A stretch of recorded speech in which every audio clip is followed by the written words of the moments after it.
Are you ready? 5, 4, 3, 2, 1. Broadcasting live from the Newsmax studios, this is the Steve Malzberg Show. Be a part of the action by calling 855-777-9660. That's 855-777-9660. Or email Steve at malzbergshow@newsmax.com. Here is Steve Malzberg. All right, ladies and gentlemen, welcome. It's the Friday edition of the Steve Malzberg Show. We're going to do something a little different to start today because the president, in about a minute, literally, is going to come out, make some remarks, and start his pre-vacation news conference. He's then headed to Martha's Vineyard to stay at a $7.6 million estate. So this is his little farewell press conference. Here he comes. We're going to listen to his remarks, which are expected to be about the NSA, and then we're going to keep my mic open. I'm going to talk over it all. Here we go. Here's the president, ladies and gentlemen. Perfect timing. Perfect timing. I've been talking about what I believe should be our number one priority as a country, building a better bargain for the middle class and for Americans who want to work their way into the middle class. At the same time, I'm focused on my number one responsibility as Commander-in-Chief, and that's keeping the American people safe. And in recent days, we've been reminded once again about the threats to our nation. As I said at the National Defense University back in May, in meeting those threats, we have to strike the right balance between protecting our security and preserving our freedoms. So we close the embassies and run. As part of this rebalancing, I called for a review of our surveillance programs. Unfortunately, rather than an orderly and lawful process to debate these issues and come up with appropriate reforms, repeated leaks of classified information have initiated the debate in a very passionate but not always fully informed way. Now, keep in mind that as a senator, I expressed a healthy skepticism about these programs.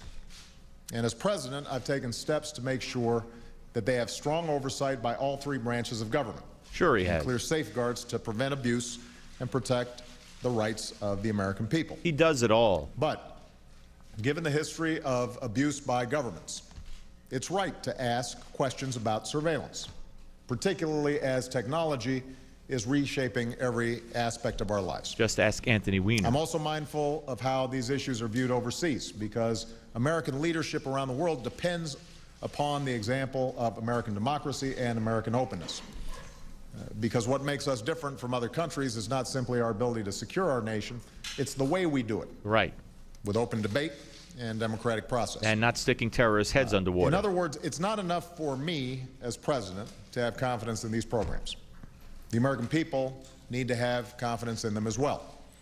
And that's why over the last few weeks I've consulted members of Congress who come at this issue from many different perspectives.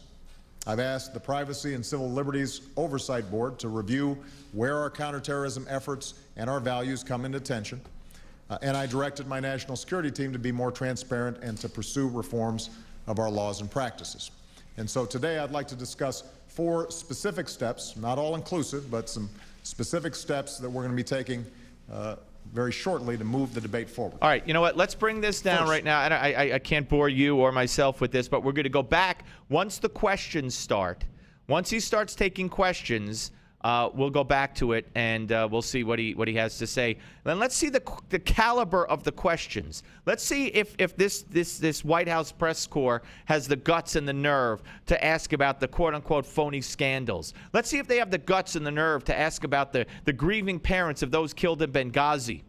And the mothers and fathers who have said Hillary lied to them, that the president lied to them. Let's see if he has the nerve to talk about Fort Hood, if he's asked about Fort Hood. And the sergeant who was honored by the president sitting at the State of the Union with Michelle Obama several years ago, who now says she was lied to and used by the president as a prop, and she cried and begged that he keeps his word and helps the victims of Fort Hood. Let's see if any of that is asked by this White House press corps. And you know what the answer is going to be. The answer is not one of those questions will be asked. Not one of those questions will be asked. And it's a shame. It is an absolute travesty and an absolute shame They'll ask him about Putin, and he'll give the standard answer, the same answer he gave to Jay Leno. They'll ask him about, oh, you're looking forward to your vacation. You know, they'll ask, I don't know what they'll ask him about, but they will not ask him about the questions that should be asked. They just won't. They just won't. They might even ask him about broccoli. Now, I have some disturbing news here, folks, while we wait for all this to happen, I'm sorry to say. In response to a question at a town hall event, and this is a report on Breitbart.com, Congressman Aaron Schock, a Republican from Illinois, suggested that a majority of House Republicans support granting amnesty through a Republican version of the DREAM Act, or a DREAM Act, to young illegals who were brought here illegally by their parents.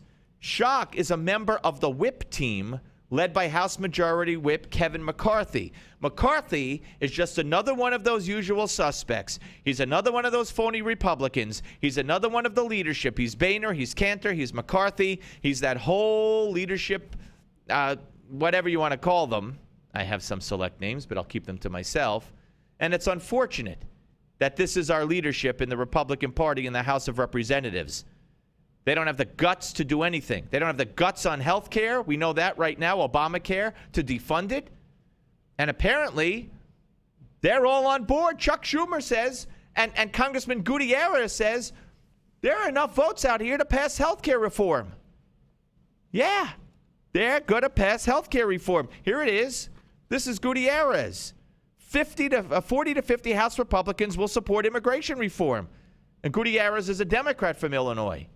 He said many of the Republicans supportive of immigration reform don't want to be identified, but he insisted they would support comprehensive immigration reform. If they ask me today to find those 40 or 50 Republicans, I will tell them I found them. I know where they're at, Gutierrez told the Washington Post. This is frightening stuff. This is a Republican Party that doesn't understand. Well, I'm not finished with Schock here. He said they're going to move on one bill after another, dealing with all the various issues that were contained in the Senate bill. He told this to a town hall. So first, the border security bill should be the first bill that moves in the House, and that's going to be an easy bill to pass. Then he says you're going to deal with your high-tech visas and your visa worker programs. I think, again, you're going to get overwhelming bipartisan support. And then he talks about a DREAM Act, a Republican version of the DREAM Act. Now, keep in mind that John Boehner has said none of these bills will come to the floor, none of them, without a majority of Republican support. So how is this going to happen? What is going on here? We are going to wake up in an America where people who have broken the law to get here are granted eventual citizenship, are granted immediate amnesty, are going to be voters one day. You're going to have their families coming over. You're going to have 20, 30 million new people here, new immigrants. They're all going to be Democrats, 90%, 95, 98%, voting Democrat. There are no jobs here now for American citizens. And now you're going to have immediately 15 million, eventually 30 million more people fighting for jobs. And no matter how far Republicans go, here's the clincher. They're still going to be portrayed by the media and the Democrats as not going far enough. So in their misguided efforts to think that they're going to win over Hispanics, because this is what Hispanics care about, and this will make Hispanics vote Republican. As soon as they're finished with these bills, people like Leahy and Schumer and the president and the media will go to the public and say, look, they didn't let the partners of gay immigrants come in. They're homophobic. They didn't do this. They're anti-immigrant. Hey, Hispanics, we wanted to give you this, but the evil Republicans said no. So no matter how far they go, they will still be portrayed as the bad guy. So even if this was the number one issue on the minds of Hispanics, which it's not. All right, here we go with questions. Let's try to get one in here. Here we go. Thank you, Mr. President. I wanted to ask about some of the foreign policy fallout from the disclosure of the NSA programs that you discussed. Your spokesman said yesterday that there's no question that the U.S. relationship with Russia has gotten worse since Vladimir Putin took office. How much of that decline do you attribute directly to Mr. Putin, given that you seem to have had a good working relationship with his predecessor? Also, will there be any additional punitive measures taken against Russia for granting asylum to Edward Snowden, or is canceling the September summit really all you can do, given the host of issues the U.S. needs Russian cooperation for? Thank you. Good. I think there's always been some tension in the U.S.-Russian relationship after the fall of the Soviet Union. There's been cooperation in some areas. There's been competition in others. It is true that in my first 4 years in working with President Medvedev, we made a lot of progress. We got START done, or the START 2 done. We were able to cooperate together on Iran sanctions. They provided us help in terms of supplying our troops in Afghanistan. We were able to get Russia into the WTO, which this is not was just good for predictable. Russia. He's not going to say anything new. That was Julie Pace, AP. We have to take a break. Maybe we'll hit the jackpot. We'll come back. We'll continue with the questions. I'll let you know what questions you missed if a good one was asked right here on the Steve Malzberg Friday edition of the show. The Steve Malzberg Show. Hi, this is Mike Reagan. Folks ask me, what would Ronald Reagan do if he were with us today? I believe the first thing he'd do is stop Obamacare. Already it's in effect with higher taxes, hidden fees, skyrocketing insurance rates, big Medicare cuts. And some insurance plans are hit with a 40% tax. Protect yourself by getting the Obamacare Survival Guide. It's already a #1 New York Times bestseller. Newsmax says it's the best guide to the new law, giving you the strategies, tips, and loopholes you need to know. If you're insured on Medicare, a business owner, a medical professional, just about anyone, you need this book. Get the #1 bestseller, The Obamacare Survival Guide, at bookstores everywhere. Or get our special $4.95 offer and save $15 off the cover price by going now to Obamacare911.com. Obamacare911.com. That's Obamacare911.com.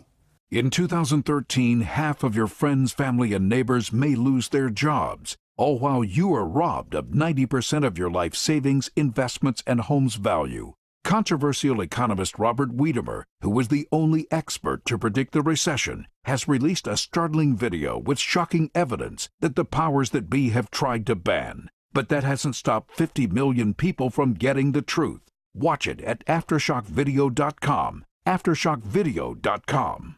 In 2013, half of your friends, family, and neighbors may lose their jobs, all while you are robbed of 90% of your life savings, investments, and home's value. Controversial economist Robert Wiedemer, who was the only expert to predict the recession, has released a startling video with shocking evidence that the powers that be have tried to ban. But that hasn't stopped 50 million people from getting the truth. Watch it at Aftershock911.com. Aftershock911.com.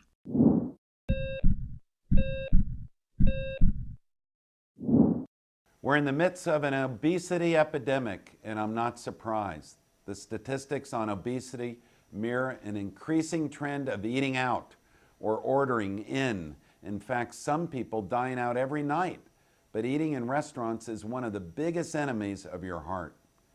When you're in a restaurant, you don't really know what you're getting, and the calorie counts of many restaurant dishes are astronomical.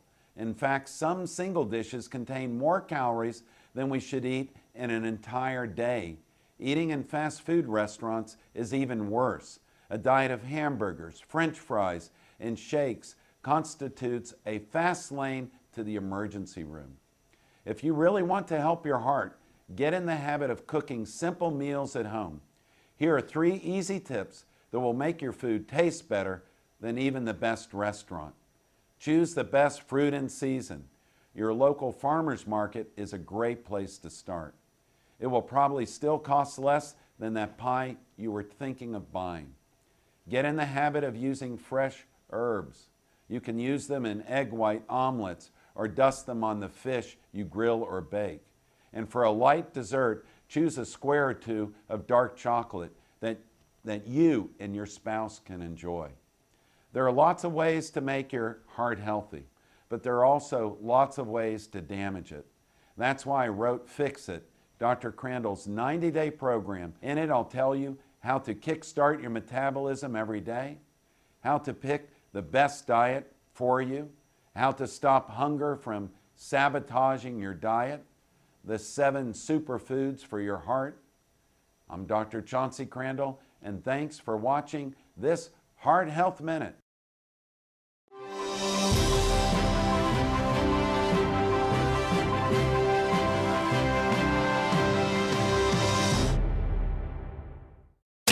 Where can you find the Steve Malzberg Show? Everywhere. From your smartphone to satellite radio to Newsmax Live TV to Roku, we have you covered. Here is Steve Malzberg. All right, ladies and gentlemen, Chuck Todd now asking a question on he wants to know what Obama considers Ed Snowden a patriot or a whistleblower or a traitor. Here we go. Conversations. They're candid, they're blunt. And about the relationship with Putin. Oftentimes they're constructive. I know the press likes to focus on body language, and he's got that kind of slouch, looking like the bored kid in the back of the classroom. But the truth is that when we're in conversations together, oftentimes it's very productive. So the issue here really has to do with where do they want to take Russia? It's substantive on a policy front. And no, right now this is just a matter of where Mr. Putin and the Russian people want to go. I think if they are looking forward into the 21st century, the second he starts talking about Snowden, tell me. As soon as now, earlier in the answer to the previous question, he said that there will be no Olympic boycott. He said that the canceling of the summit was not just based on the Snowden incident. He implied that it had something to do with, many other things, including the ban and the law against being gay and gays and lesbians. He said, nobody's more offended than me. And he also said that, there's going to be differences between Russia and the U.S., and you're not going to be able to disguise those differences. Now, Chuck Todd wants to know what he thinks of Putin. Here we go. Of opening remarks. Snowden. I called for a thorough review of our surveillance operations before Mr. Snowden made these leaks. My preference, and I think the American people's preference, would have been for a lawful, orderly examination of these laws, a thoughtful, fact-based debate that would then lead us to a better place. Because I never made claims that all the surveillance technologies that have developed since the time some of these laws had been put in place somehow didn't require potentially some additional reforms. When did he ever call That's for exactly these reforms before Snowden? When? I'd like to know. So the fact is that Mr. Snowden's been charged with 3 felonies. If, in fact, he believes that what he did was right, then, like every American citizen, he can come here, appear before the court with a lawyer, and make his case. If the concern was that somehow this was the only way to get this information out to the public, I signed an executive order well before Mr. Snowden leaked this information that provided whistleblower protection to the intelligence community for the first time. Is he a whistleblower or a traitor? For somebody whose conscience was stirred and thought that they needed to question. Answer the question, government Mr. actions. President. What do you consider him? But having said that, once the leaks have happened, what we've seen is information come out in dribs and in drabs, sometimes coming out sideways. Once the information is out, the administration comes in, tries to correct the record, but by that time it's too late or we've moved on, and a general impression has, I think, taken hold not only among the American was public, asked but if he also around the considers world, Snowden a traitor we're or a out there whistleblower. willy-nilly just And he's not answering that. In fact, he said that if there are whistleblower laws to protect the intelligence community that Snowden could have used. Our laws specifically prohibit us from surveilling U.S. persons. See, he's just defending the program now. He will not answer the question. And there are a whole range of safeguards that have been put in place. And based on his saying that I signed an executive order that protects the intelligence community, whistleblowers, he's implying that Snowden could be a whistleblower, not a traitor. Is that whether because of the instinctive bias of the intelligence community to keep everything very close, and probably what's a fair criticism is my assumption that if we had checks and balances from the courts and Congress, he will not answer this question. That traditional system of checks Let's and balances see if before would be the enough commercial to give here or people before he assurance finishes these talking to programs Chuck will Todd, run properly. he answers it. You know, that assumption I think proved to be. I mean, he did say he should return to the U.S. and face the charges, but he did not answer what he considers Snowden to be. After the leaks, I think. Remember, he called him a hacker. He said, "I'm not going to scramble program. planes to get some hacker." As a consequence, I think it is important for us to go ahead and answer these questions. What I'm going to be pushing the IC to do is, rather than have a trunk come out here and a leg come out there and a tail come out there, let's just put the whole elephant out there so people know exactly what they're looking at. He said he doesn't think he's a patriot. What is working? Okay. What's not? Are there additional protections that can be put in place? But he didn't say that he's a traitor. And let's move forward. And there's no doubt that Mr. Snowden's leaks triggered a much more rapid and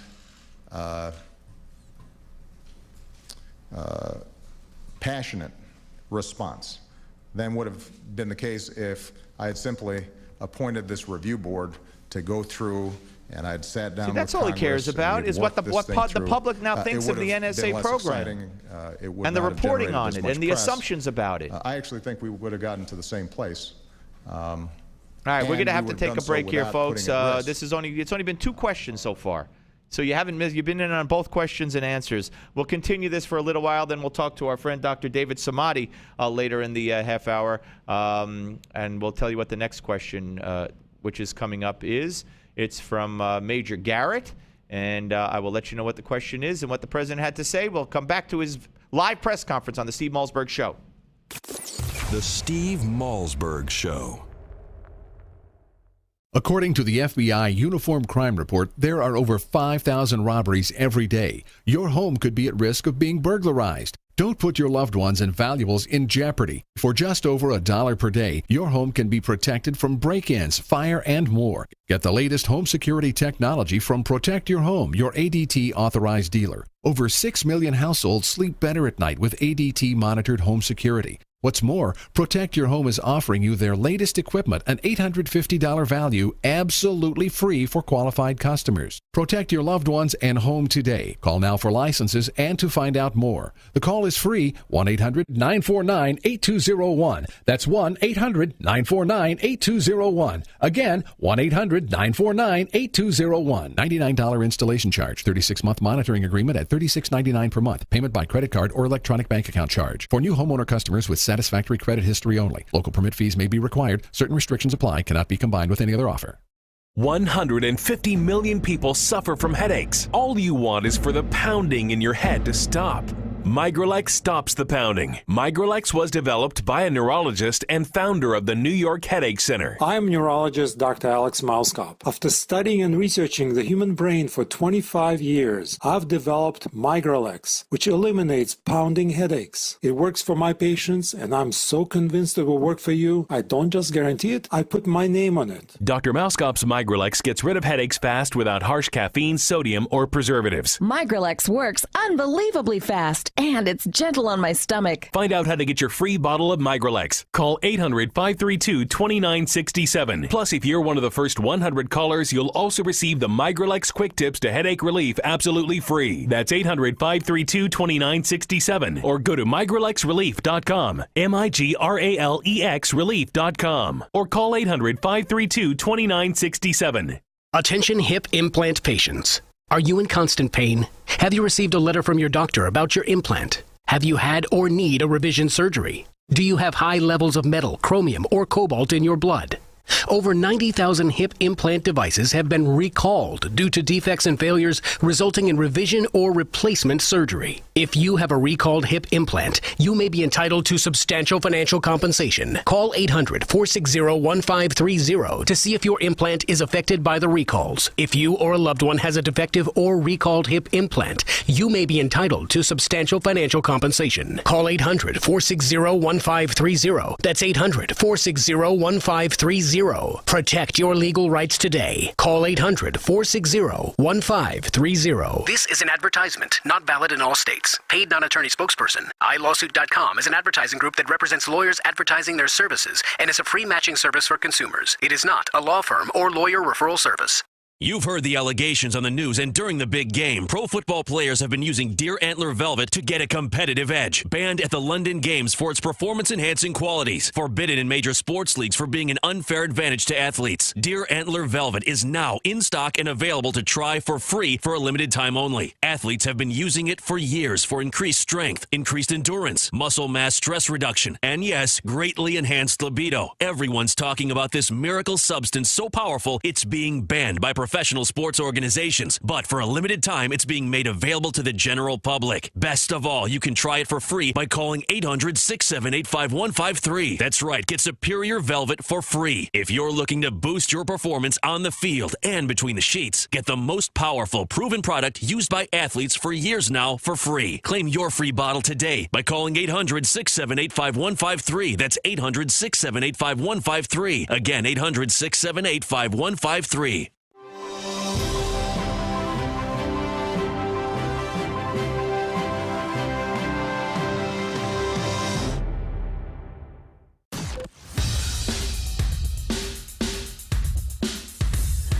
This is not your typical Screamfest talk show. No. This is the next generation of talk radio. Here is Steve Malzberg.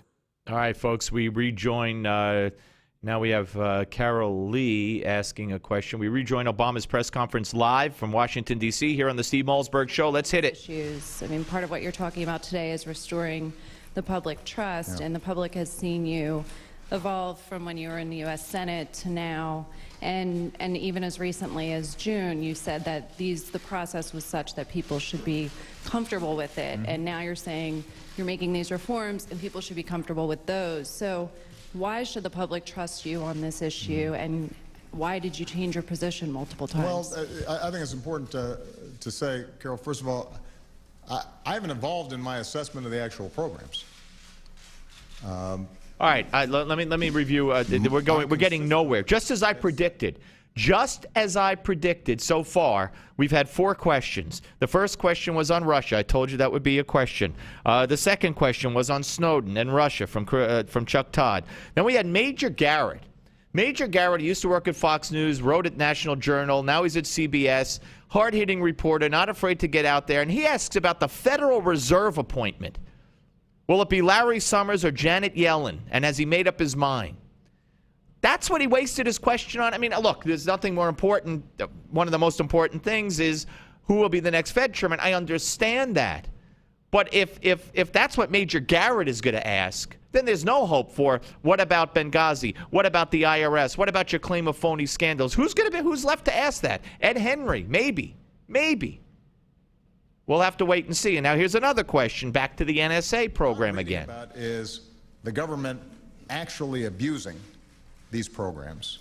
And, all right, let's bring him down until the next question here. And what he said about the Fed chair was it's going to be one of the most important appointments he makes.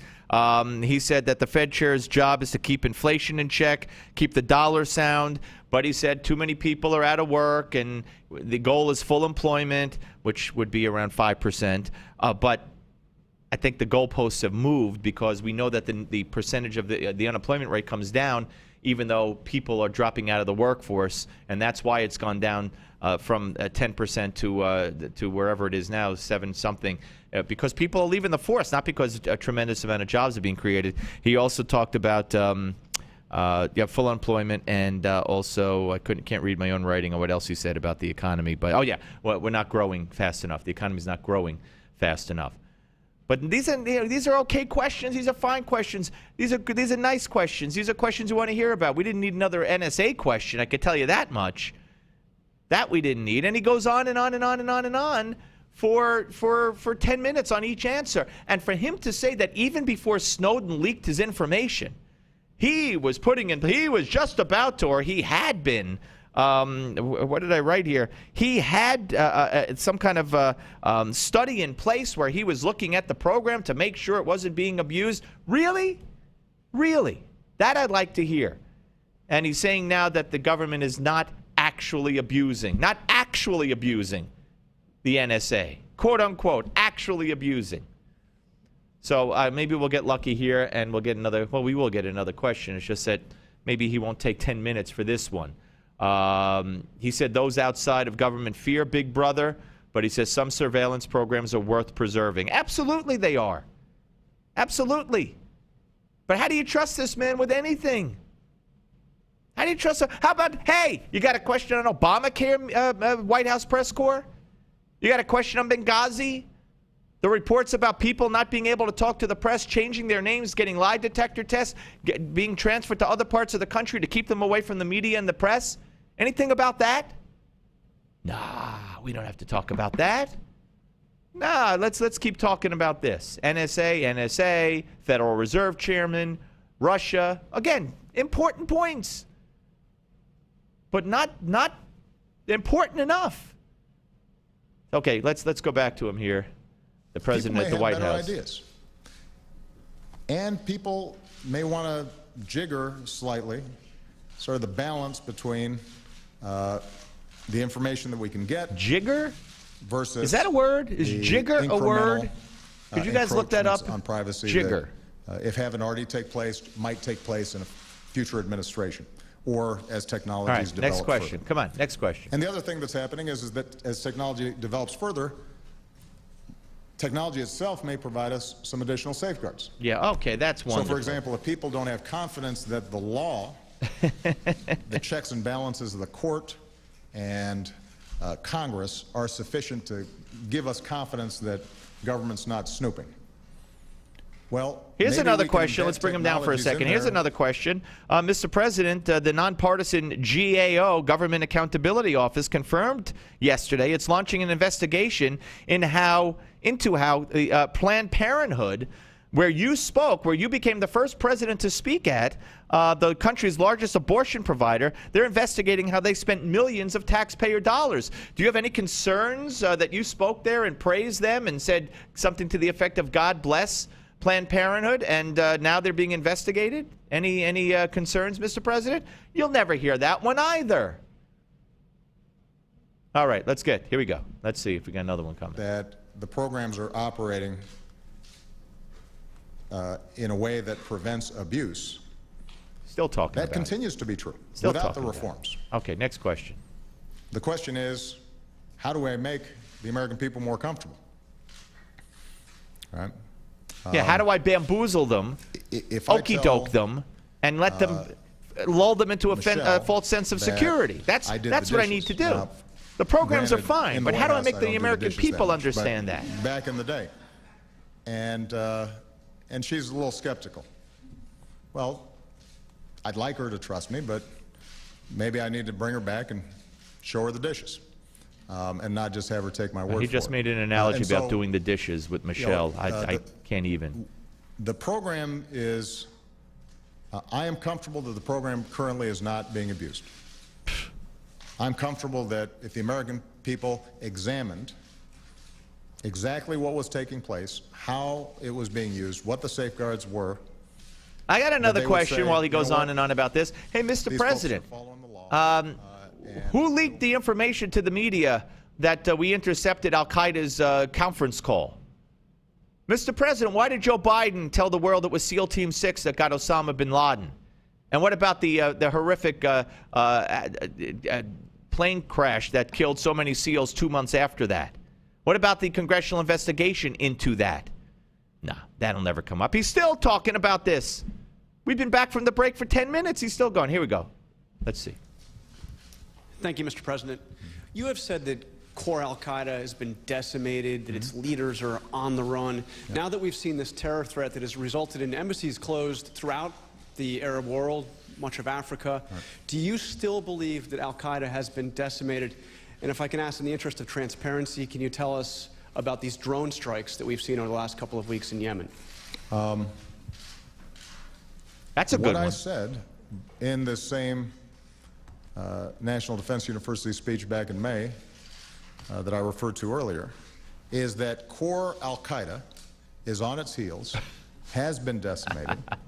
But what I also said was that al-Qaeda and other extremists have metastasized into regional groups that can pose significant dangers. Okay, we played over and over just back in May. Right, back in May Where he I said that. Specifically, Yes, that although they are less likely to be able to carry out spectacular homeland attacks like 9/11, they have the capacity to go after our embassies. They have the capacity potentially to go after our businesses. They have the capacity to be destabilizing and disruptive. All right, we played you, after he got bin Laden, we played you sound bites from various campaign stops over and over and over and over and over, talking about how he decimated al-Qaeda, the leadership is decimated, al-Qaeda's on the run, we've cut off the head of the snake, over and over and over. So no matter what he said in May, whether or not he's being accurate in quoting his own speech, he said al-Qaeda's on the run, you know, they're decimated, the leadership's gone, blah, blah, blah. So no matter how he's trying to pull this out and save face, it doesn't fly, doesn't hold water. Let's go back. They can pose a threat. They can drive potentially a truck bomb into an embassy wall and can kill some people. Really? And so that requires us then to make sure that... Of course, a bigger threat is a movie against Islam, as we all found out in Benghazi. Strengthening those partners so that they've got their own capacity to deal with what are potentially manageable regional threats if these countries are a little bit stronger and have more effective CT and so forth. It means that we've got to continue to be vigilant and go after known terrorists who are potentially carrying out plots or are going to strengthen their capacity over time, because they're always testing the boundaries of, well, maybe we can try this, maybe we can do that. So this is an ongoing process. We are not going to completely eliminate terrorism. What we can do is to weaken it and how about a question on Egypt and the Muslim Brotherhood and the anti-American sentiment? You know what names they're calling John McCain and Lindsey Graham from their press conference in Egypt the other day? They're calling them senile and all kinds of names. They don't want American aid in the streets of Cairo. They're saying, American, take your aid and go home. How about talking to Obama about his own policy with regard to Egypt? No, that wouldn't be a good question either. Let's start talking about Bo the dog soon. Here we go. Potential lethal strikes. So I would refer you to that speech. So you won't even confirm that we carried out drone strikes? I will not have a discussion about operational issues. Ed Henry. Here's our hope, Ed Henry. I hope you would defend me as well. I would. Okay, thank you. I want to ask you about two important dates that are coming up. October 1st, you got to implement your signature health care law. You recently decided on your own to delay a key part of that. And I wonder, if you pick and choose what parts of the law to implement, couldn't your successor down the road pick and choose whether they'll implement your law and keep it in place? And on September 11th, we'll have the first anniversary of Benghazi. And you said on September 12th, make no mistake, we'll bring to justice the killers who attacked our people. Yeah. 11 months later, where are they, sir? Well, I told you he'd be good. I also said that we'd get bin Laden, and I didn't get him in 11 months. So we have informed, I think, the public that there's a sealed indictment. It's sealed for a reason. But we are intent on capturing those who carried out this attack. And we're going to stay on it until we get them. And you're close to having suspects in custody? I will leave it at that. But this remains a top priority for us. Anybody who attacks Americans, anybody who kills, tragically, 4 Americans who were serving us in a very dangerous place, we're going to do everything we can to to get those who carried out those attacks. With respect to health care, I didn't simply choose to delay this on my own. This was in consultation with businesses all across the country, many of whom are supportive of the Affordable Care Act. All right, we're going to take a break, folks. I knew Ed Henry would ask the good questions. I told you Ed Henry would ask the good questions. He asked about Benghazi and health care. And when the president says I didn't delay the implementation on my own, it was in consultation with businesses. He delayed the implementation. The businesses don't have the power to delay it. He delayed it after consultation. So Ed Henry's question is true. It holds water. And again, we're skirting around the answer here from the president. When we come back, we'll be joined by Dr. David Samadi, chairman of urology and chief of robotic surgery at Lenox Hill Hospital, on the Steve Malzberg Show. The Steve Malzberg Show. Health insurance is on everybody's mind right now. You either don't have it, or you have it and you think it's too expensive. And you probably feel like you don't have any options. We can help. We are InSphere Insurance Solutions. We offer health insurance plans from major carriers nationwide and likely have a plan that can save you money. Whether you're self-employed, on a COBRA plan that's about to expire, or you simply don't have health insurance where you work and you need it, InSphere Insurance Solutions can help you. Our agents will help you find coverage you can afford. InSphere Insurance Solutions is an authorized agency in all 50 states, including the District of Columbia. Plans may not be available in all states. 800-980-9325. 800-980-9325. 800-980-9325. 800-980-9325. If you or someone you love is struggling with addiction to alcohol or drugs, then you must listen to this message, because there is hope. No matter what addiction you or your loved one is coping with, you are just one phone call away from real help. Recovery Hotline makes the healing process simple and affordable by matching people to fully certified and experienced inpatient facilities that are right for their personal situations. Call 800-668-1286 now. Don't wait another day. Money does not have to be an issue. Most insurance is accepted. Just call 800-668-1286 today. Recovery Hotline's mission is to help you or someone you love begin the healing process and get back a healthy and sober life. And we can even help with family interventions and travel arrangements. One phone call is all it takes to get back the life you or your loved one deserves. The call is free. The help is real. Call 800-668-1286. That's 800-668-1286. 800-668-1286. Again, 800-668-1286. If you're a baby boomer or senior, please listen closely to this important message. Politicians in Washington are quietly plotting to decrease your Social Security payments drastically, and they want to do it soon. In fact, despite rising prices at the gas pump, grocery store, and doctor's office, retirees have received a mere 1.3% annual increase to their Social Security checks. Meanwhile, food stamp recipients have seen their payouts increase over 30% under the Obama administration. That's shocking. So when we stumbled upon a weird trick that could add up to $1,000 to your monthly Social Security checks, we knew we had to share it with you. To get started, simply go to SocialSecurityFree.com. Yes, it's true. You can take simple steps that could add up to $1,000 to your monthly Social Security payouts. Newsmax says SocialSecurityFree.com is a critical resource for anyone over 50. Go to SocialSecurityFree.com. Meet Jim. Like many of us, Jim enjoys a busy life. Between work, family, and friends, his days zip along. And Jim has the energy to tackle almost anything. But lately, Jim's get up and go has literally taken on a new meaning. Jim's always put focus on a full night's sleep, but it seems like these days, he's up and down to go to the bathroom so many times he can barely wake up in the morning. His prostate concerns have him sad, tired, and worried. Activities that were once enjoyable now seem like a chore for Jim. His golf game is at the mercy of his bathroom schedule. Family outings are planned around it too. Jim even has difficulty going to the bathroom. He's tried so many prostate remedies he can't keep them straight, and nothing ever seems to help. Then Jim found out about Prostate Revive, the all-natural dietary supplement specifically formulated for men, targeted towards improving and sustaining normal prostate function. Prostate Revive includes 15 super ingredients never combined before, including saw palmetto extract, beta-cytosterol, pomegranate fruit extract, selenium, and other high-quality nutrients. These targeted and all-natural ingredients promote healthy urinary flow and optimal prostate health.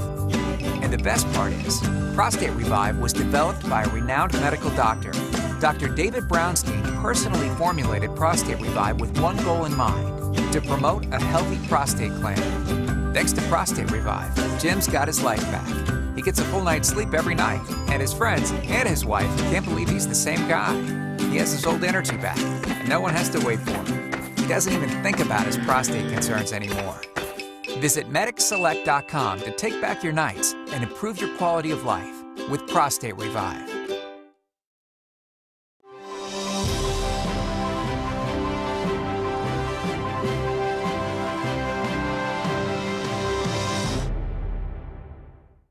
The Steve Malzberg Show is just a bit different from the other radio shows. We have TV cameras. Watch the show at Newsmax.com or listen on your favorite radio station. Here's Steve Malzberg. All right, folks, welcome back. The president's still going on about health care. He said that the Republicans' holy grail is to make sure that 30 million people don't have health insurance. He said that there's not even a pretense of replacing what he calls the Affordable Care Act, which is Obamacare, with anything better or different. He's going on and on about that, and he says there are going to be glitches with the rollout. But I blame the Republicans. I know they've passed their own version in the House. They've passed.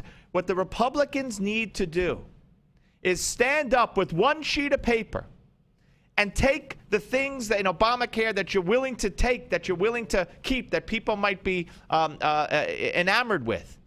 Closing the donut hole. Keeping your kids on your health plan until they're, young adults. And whatever else. Put a line, each line, 10 lines. Let's pick 10 things in Obamacare that make sense, that are good. And then let's do away with all the rest of the 1,800 pages where the IRS will be involved, where your privacy will be violated. It's just insane. Joining us now is Dr. Samadi, Dr. David Samadi, chair of urology and chief of robotic surgery at Lenox Hill Hospital, also professor of urology at Hofstra North Shore LIJ School of Medicine. Hello, Doc. Hey, Steve. How are you? Good. How are you? Good to see you again. We had a nice week. All is well. Thank you. Good, good. Well, I'm listening to Obama talk about Obamacare right now. We've been carrying parts of his press conference live as he holds a pre-vacation press conference. And then I have this story in my hand here, and you and I have talked about this, how they're bracing for Obamacare, and nurse practitioners are now being used and will be used more and more to fill the doctor shortage. Why is there going to be a doctor shortage? Well, this is something that we've talked in the past, and if you're going to add about 30 million patients on this system, there's no way that given the current number of doctors that we have, we're going to be able to carry this kind of volume. Already, as it is, doctors are spending less time with their patients, they're seeing more volume, and when the quantity goes up, the quality will go down if you're going to spend less time.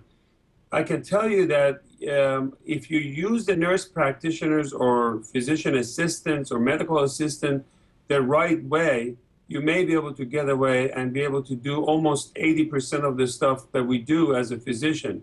It's always that 15, 20% that it requires certain training that we get as doctors that they may not get, and to put them in those kind of situations, it's not fair, and they can make mistakes. Now, when it comes to writing prescriptions and a lot of those things, and in my field of urology, putting catheters, etc., yes, they can do that. But when it comes to decision-making, the thought process, differential diagnosis, those kind of things, they're not trained to do that. So I think it's going to be a challenging task ahead of us. All right, I couldn't agree with you more. Let's talk about George W. Bush.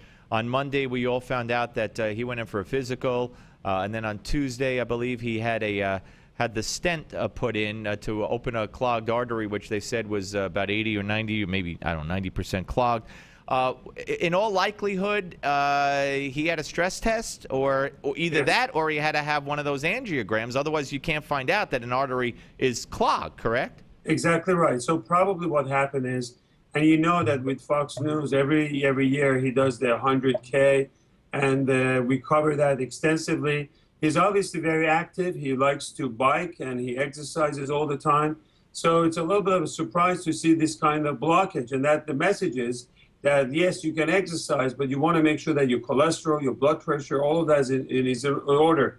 What happened with him is probably he had some mild chest pain or some sort of a symptom, maybe short of breath, and he went and saw his doctors. They decided to get the angiogram, as you mentioned, and they basically go through the groin and they get to the arteries, they inject some dye, and they see some sort of a blockage. I remember actually about a decade ago when I was at Columbia Presbyterian, President Clinton, he came in, and it was the same exact phenomenon where he also got the cardiac stent. I think we're fortunate to be able to put these stents across the vessels that have 80-90% blockage. These patients used to go for what we call a bypass surgery. It was a major operation that required opening their chest, major surgery to get them to bypass that lesion. And now with this stent, which is a metal tube that kind of opens up that obstruction, we're able to save them and make sure that the heart is not damaged, the muscles are not damaged. So he's going to be under close surveillance. They're going to test him with a whole bunch of tests for his cardiac function and stress tests, make sure he'll be fine, and he'll move on. And the chances are that maybe in the future he'll need another one, but certainly this was a big save over here. Doctor, we got a minute left, so just tell the folks, even if they're perfect weight and perfect physical activity and very active and eats right and think that they're mountain biking and jogging, and when should they look for help?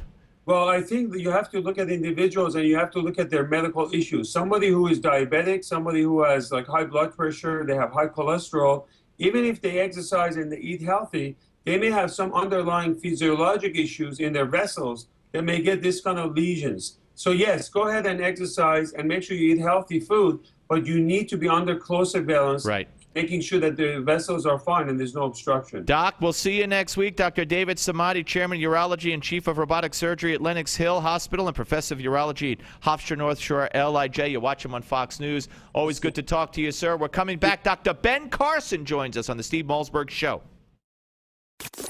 The Steve Malzberg Show. Don't complain about your cable bill going up and up and up. Do something about it. Grab a pencil and jot down this special number, 1-855-625-MY-TV. The more cable TV rates go up, the better digital satellite TV looks. So cancel the cable and get more of your favorite channels in 100% digital quality for less money. Call 1-855-625-MY-TV. Right now to sign up for packages starting as low as $19.99, and there's no equipment to buy. You get free HD TV upgrade, a free DVR upgrade, and free professional installation. You control what you watch when you watch it. Record your favorite shows. Pause and rewind live TV. Even skip the commercials. Watch local channels too. At just $19.99, what are you waiting for? Pull out your major credit or debit card. Call 1-855-625-MY-TV. 1-855-625-MY-TV. Cancel the cable. Cut costs and get more. 1-855-625-MY-TV. 1-855-625-MY-TV.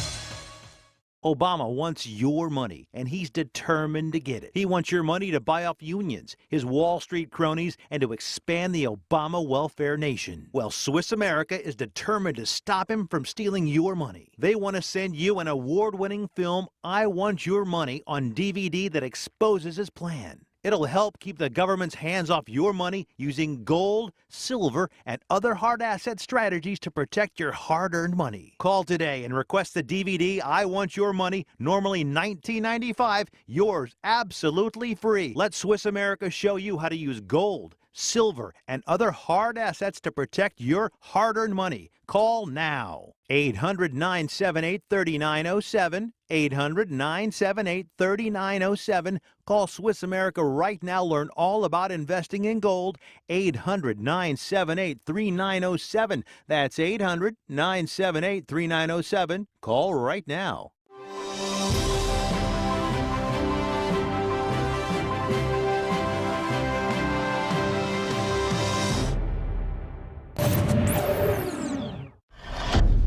Hello and welcome to your Newsmax Now update. I'm John Bachman. The State Department is warning Americans not to travel to Pakistan, and it has evacuated diplomats from the country's second largest city after a threat to the U.S. consulate there.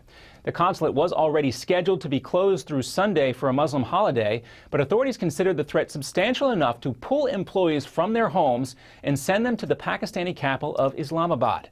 The State Department is also advising U.S. citizens not to travel to the country.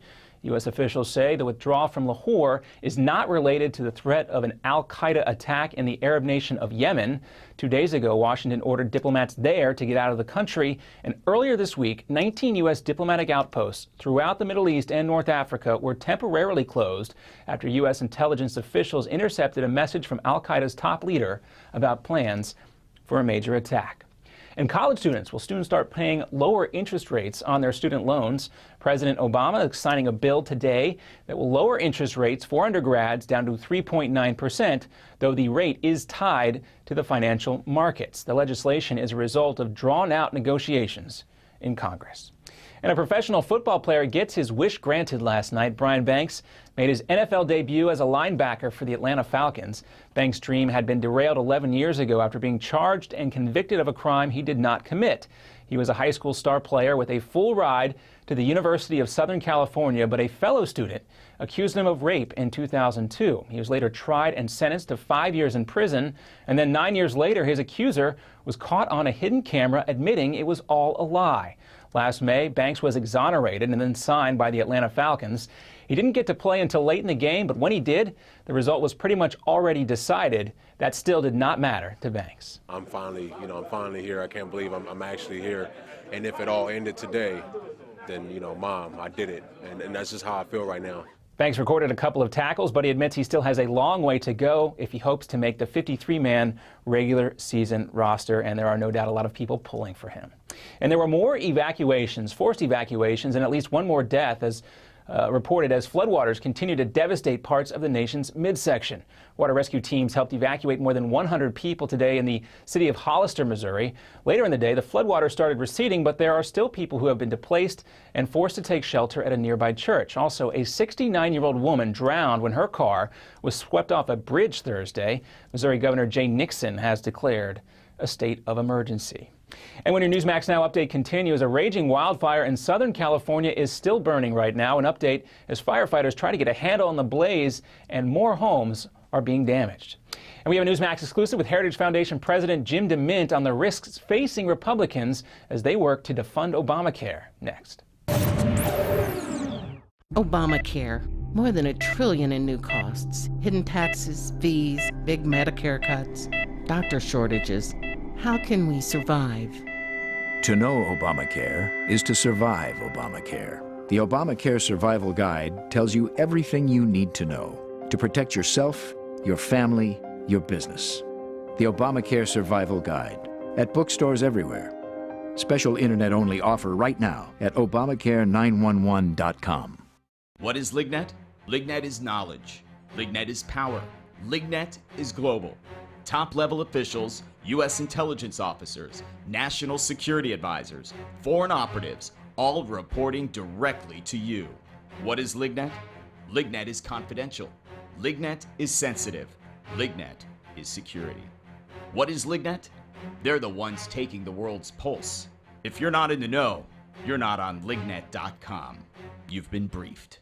Are you at least 62 years old like me? Could you use an extra $50,000, $100,000 or more to live a better life? Then please consider the benefits a reverse mortgage can provide to you. With a reverse mortgage, you can have your mortgage payments stopped altogether and get equity out of your home to live on. And you can use the money to help you live a better life. How nice would that be, not to have a mortgage payment? Qualifying for a reverse mortgage is simple, since there are no income, asset, employment, or credit requirements. However, you must be 62 years or older, own your home outright, or have a very low balance on the mortgage, and be prepared to live in it throughout the rest of the loan. Call now for more information. 800-831-1560.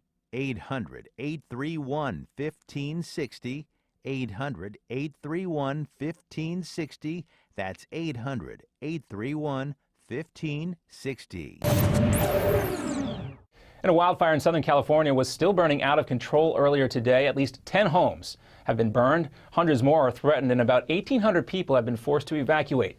This fire in the San Jacinto mountain range, 90 miles east of Los Angeles, started Wednesday, but spread quickly. It is the second major wildfire in the area this summer. And during a Newsmax exclusive with former South Carolina Senator and current president of the Heritage Foundation, Jim DeMint, we discussed the upcoming budget battle and the risks facing the GOP over shutting down the government in order to defund Obamacare. We know now from talking to thousands of people that over half of Americans want us to stop Obamacare, and that if we tell them the truth about the bill, more people are going to blame the president when this is all said and done. And to see more of our exclusive interviews and content, stay with Newsmax.com. This has been your Newsmax Now update for August 9th. I'm John Bachman. Now here's the Steve Malzberg Show in New York. Are you ready? 5, 4, 3, 2, 1. Broadcasting live from the Newsmax studios, this is the Steve Malzberg Show. Be a part of the action by calling 855-777-9660. That's 855-777-9660. Or email Steve at malzbergshow@newsmax.com. Here is Steve Malzberg. All right, folks, welcome back. Hour number 2 of the Friday edition of the Steve Malzberg Show. And we are privileged once again to be joined by Dr. Ben Carson, Chief Neurosurgeon, Pediatrics at Johns Hopkins University, Washington Times columnist, and author of America the Beautiful. Hello, Doctor. Good to talk to you again, sir. Nice to be back. Thanks. Well, thank you very much. All right, I was just listening to the president during our first hour. I had an open mic. He was asked a question about Obamacare, and he defended it naturally, but he also took the Republicans to task, saying that it's their holy grail to have 30 million people uninsured. He said that there's not even a pretense of a competing plan, that they haven't put forward any alternative. They just want to kill this bill. Do you think, and I know when we'll get to your calling Obamacare, saying that it's taken the joy out of being a doctor in many respects. But first, do you agree with him? Because I kind of do, that in the sense that the Republicans just are poor communicators. They're not going to stand up and defund any of this. And if they were to, and even if in the fact that they keep passing bills to do away with this in the House, they haven't held up a page and said, hey, American public, here are the 10 things we will keep from Obamacare, but it's on one page, not 18,000 pages. So in a sense, I think there's a PR problem from the Republicans. Do you agree with that? Well, certainly they could handle it a little bit better. First of all, Congress has a lot of power. They have powers to propose laws, to make laws. They have the ability to decouple the health care bill from the rest of the budget. They can do that. This is what they should be doing so that the president doesn't have political football to play with. Well, and go ahead. They need to go on offense here. Don't just always sit around and play defense. You'll never win the game that way. So, his claim that there is no other proposal, that's not true. I was on Capitol Hill a few weeks ago talking to the Congressional Health Caucus. There are some very good plans in place. Now is not the appropriate time to banter them about, but I call them scalpel ready. They're ready to go. But, there's no point putting them out there at a time when, this is the law of the land. Right. Well, I agree with you. So you're saying that you would like to see the Republicans, as some of us have called for, in spite of apparent hesitance on the part of the leadership in the House, say to the president, or say in the budget negotiations, whether it's a continuing resolution or the next budget, hey, you're not getting the funding for the IRS to get involved in this, or you're not getting funding for this part of Obamacare. Use the purse strings to kill it. Is that what you're saying? Use the purse strings to kill it, but also don't allow it to be a political football by making it a separate bill. Don't let it be attached to the funding bill. They have the power to do that. And why do you think John Boehner, Eric Cantor, Congressman McCarthy, the whole leadership, why do you think they're not headed in that direction? Maybe they haven't thought of it yet. Well, maybe, Doctor, you should pick up the phone and get on the phone to Boehner, because somebody's got to talk some sense into him. Maybe you're the guy. All right, so now let's talk about the what you said the other day. I believe it was on Fox, where you said you called Obamacare a killjoy for doctors. How so? Yeah, well, because there's so much more documentation that you have to go through, and you didn't really go into medicine to document everything. You went in to try to heal people, and such a large percentage of your time is taken up by bureaucratic nonsense now, and we don't need to do this. What we really need to be concentrating on is how do we return medicine to a situation where the relationship is between the healthcare provider and the patient. Let's get the third parties out of this. We can very easily do that by adopting a health savings account. That would only involve a third party for catastrophic and large, bridge type situations. But, 80% of cases are going to be handled without the need for that. And that's going to really drastically reduce the cost of medicine. Yeah, no, I couldn't agree with you more. We're talking to Dr. Ben Carson here on the Steve Malzberg Show. Let's switch gears here a little bit, and let's talk about something that you've weighed in on many, many times, especially in the wake of the Trayvon Martin case. Just the other day, and I played the soundbite yesterday. Oprah. I expect it from Jesse Jackson. I expect it from Al Sharpton and the others who have a kind of a financial interest, in my opinion, in saying things like this. But when Oprah said that, and I'm paraphrasing, but this is exactly it, just about, she said that Trayvon Martin is Emmett Till, that it's an exact parallel. It's the same thing. My head almost spun around. I just don't understand. Is she making it up? Does she really believe it? What do you think? Well, I never try to say what somebody else is thinking, but obviously, I don't think there's any comparability there whatsoever. It was very, very different situations, and the thing that happened, with Martin and Zimmerman, could have happened with anybody, anywhere. I don't think it was race specific. The Emmett Till situation was extremely race specific.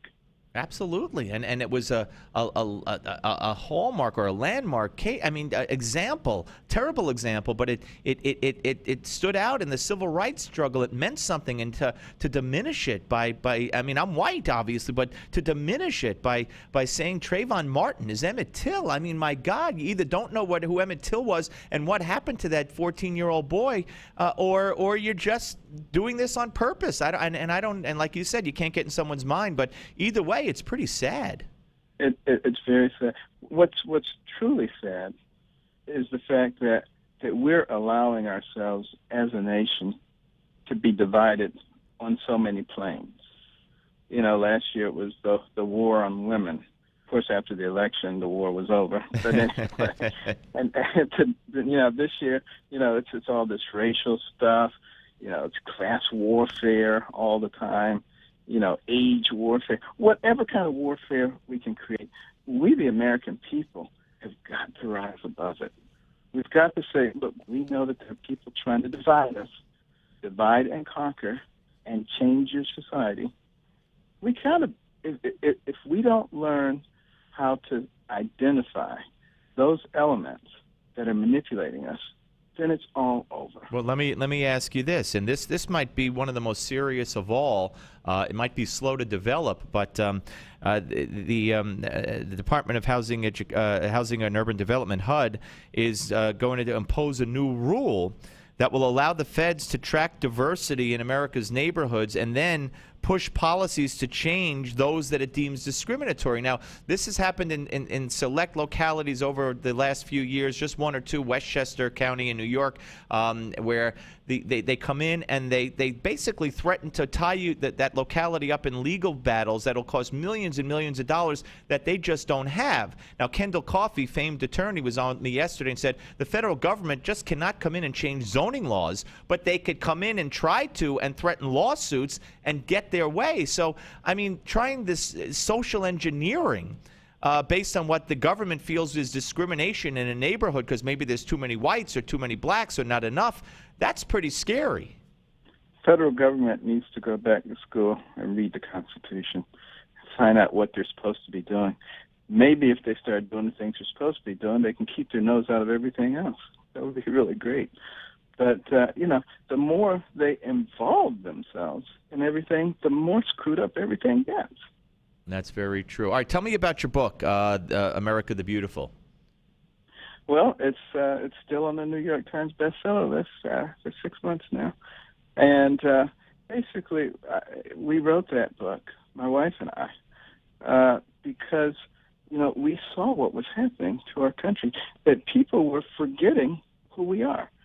And we're becoming more and more like everybody else.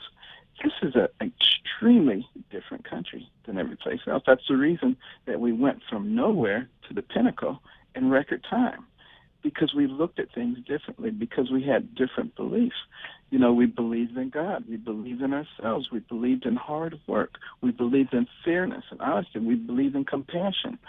And we're allowing those things to be drummed out of us, largely because we don't know about them. So, that was really the reason I wrote that book. And several history teachers have told me that they love it and that they're using it in their classroom. Well, if that's the case, then our kids will be much better off for it. I could tell you that. That's certainly the truth. Well, I hope so, because, right now, one of the largest problems that we face in our nation is lack of knowledge, lack of understanding of what's going on. And for that reason, people have to, take their information from the media, from pundits, and from slick politicians. And the founders of our nation wanted to ensure that we had a well-informed populace so that they wouldn't be vulnerable in that way, because they said the moment we become like that, that's when we change from the country that we've designed. All right, where are you on, every time we talk, I ask you this, and we haven't talked in a few months, so where are you on the decision whether or not to maybe make a run at public office, including the top office in the land? Well, I continue to be at the same place, and that is, right now I see my role as going around the country and trying to help people wake up and to get some courage. We have to stop feeling beaten down. People have been beaten into submission. They're afraid to even talk about what they believe because they think that they're the only ones. And the fact of the matter is they're in the majority. But the secular progressives, with the help of the media, have made them think that their opinions are very strange and far out. It's just not true. So we got to get people that recognize if you're going to be in the land of the free, then you also have to be brave. You can't just sit around quietly and complain. And you have exhibited that quality, my friend, over and over, and continue to, and I hope you will continue to. Thank you for your time, Doctor. We'll speak to you again, sir. Always good to talk to you. Thank you. My pleasure. Dr. Ben Carson, ladies and gentlemen, Chief Pediatric Neurosurgery at Johns Hopkins and Washington Times columnist and author of America the Beautiful, and hopefully to become a presidential candidate. If you want to weigh in on anything you've heard so far, I know we took the president's press conference. That ended right after we left it. It ended. And you heard what he had to say. You heard what the great Dr. Carson had to say about Obamacare, about the president, about leadership, about where we are in this country, about race. You want to weigh in on any of it? 855-777-9660, 855-777-9660 on the Friday edition of the Steve Malzberg Show. The Steve Malzberg Show. 3 a.m. and you're up again for the third time. It's not just affecting your sleep, it's interrupting your daily life. Frequent trips to the bathroom due to an aging prostate is a common concern, but you can now do something about it with Prostate Revive. Doctor-formulated Prostate Revive is an all-natural dietary supplement packed with 15 powerful ingredients, focused on improving prostate health by targeting the two main sources of prostate concerns, rogue testosterone and inflammation. And now, in this limited time radio offer, you can try Prostate Revive absolutely absolutely free. That's a free bottle, a 30-day supply of Prostate Revive, risk-free. Plus, if you call right now, you'll also receive our free report, A Doctor's Guide to a Healthy Prostate. Call now for details on getting your free bottle, plus our doctor's report. Call 1-800-659-REVIVE. That's 1-800-659-REVIVE. Don't be a victim of an aging prostate. Start getting the sleep you need and get your life back with Prostate Revive. Claim your risk-free bottle now at 1-800-659-REVIVE. Hello, my name is Fred Fleitz, and I'm the managing editor of LigNet. You've probably seen our name preceding some of the stories you read on Newsmax or heard LigNet referenced on Fox News, C-SPAN, or CNN. Perhaps you've asked yourself, what is LigNet? LigNet is an acronym for the Langley Intelligence Group Network, a private Washington, D.C. based service that provides global intelligence, in-depth analysis, and detailed forecasting.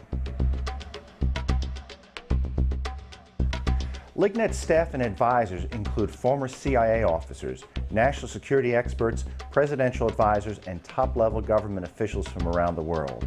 I myself held several national security posts for the U.S. government during my 25-year career with the Central Intelligence Agency, the Defense Intelligence Agency, the U.S. Department of State, and the House Permanent Select Committee on Intelligence. Our lead advisor is General Michael Hayden, the former director of the CIA.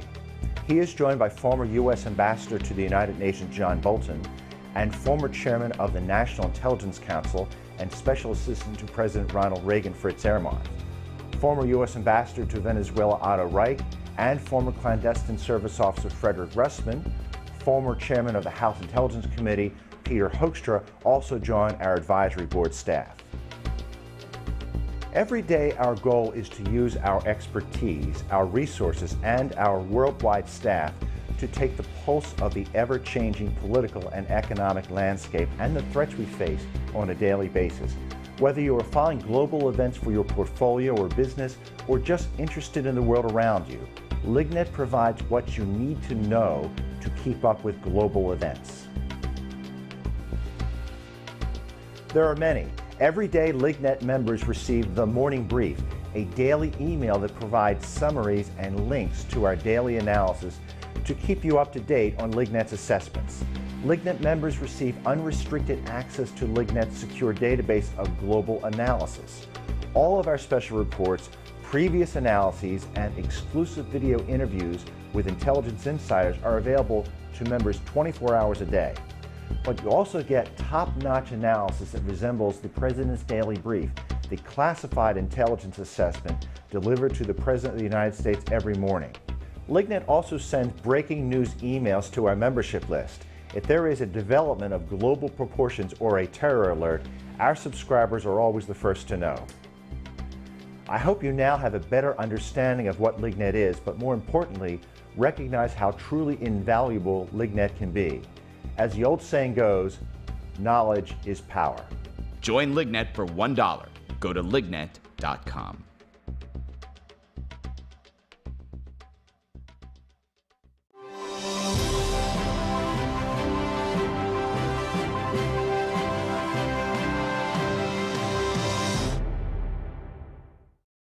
Breaking news and breaking hearts. Aww. This is the Steve Malzberg Show. Hi, folks. Welcome back. Steve Malzberg with you. You know, one thing I wanted to point out early in the press conference, the questions on Russia and the president talking about how, Russia has to decide what they're going to do. They've been uncooperative on certain issues. They have a Cold War mentality at times, blah, blah, blah, blah, blah.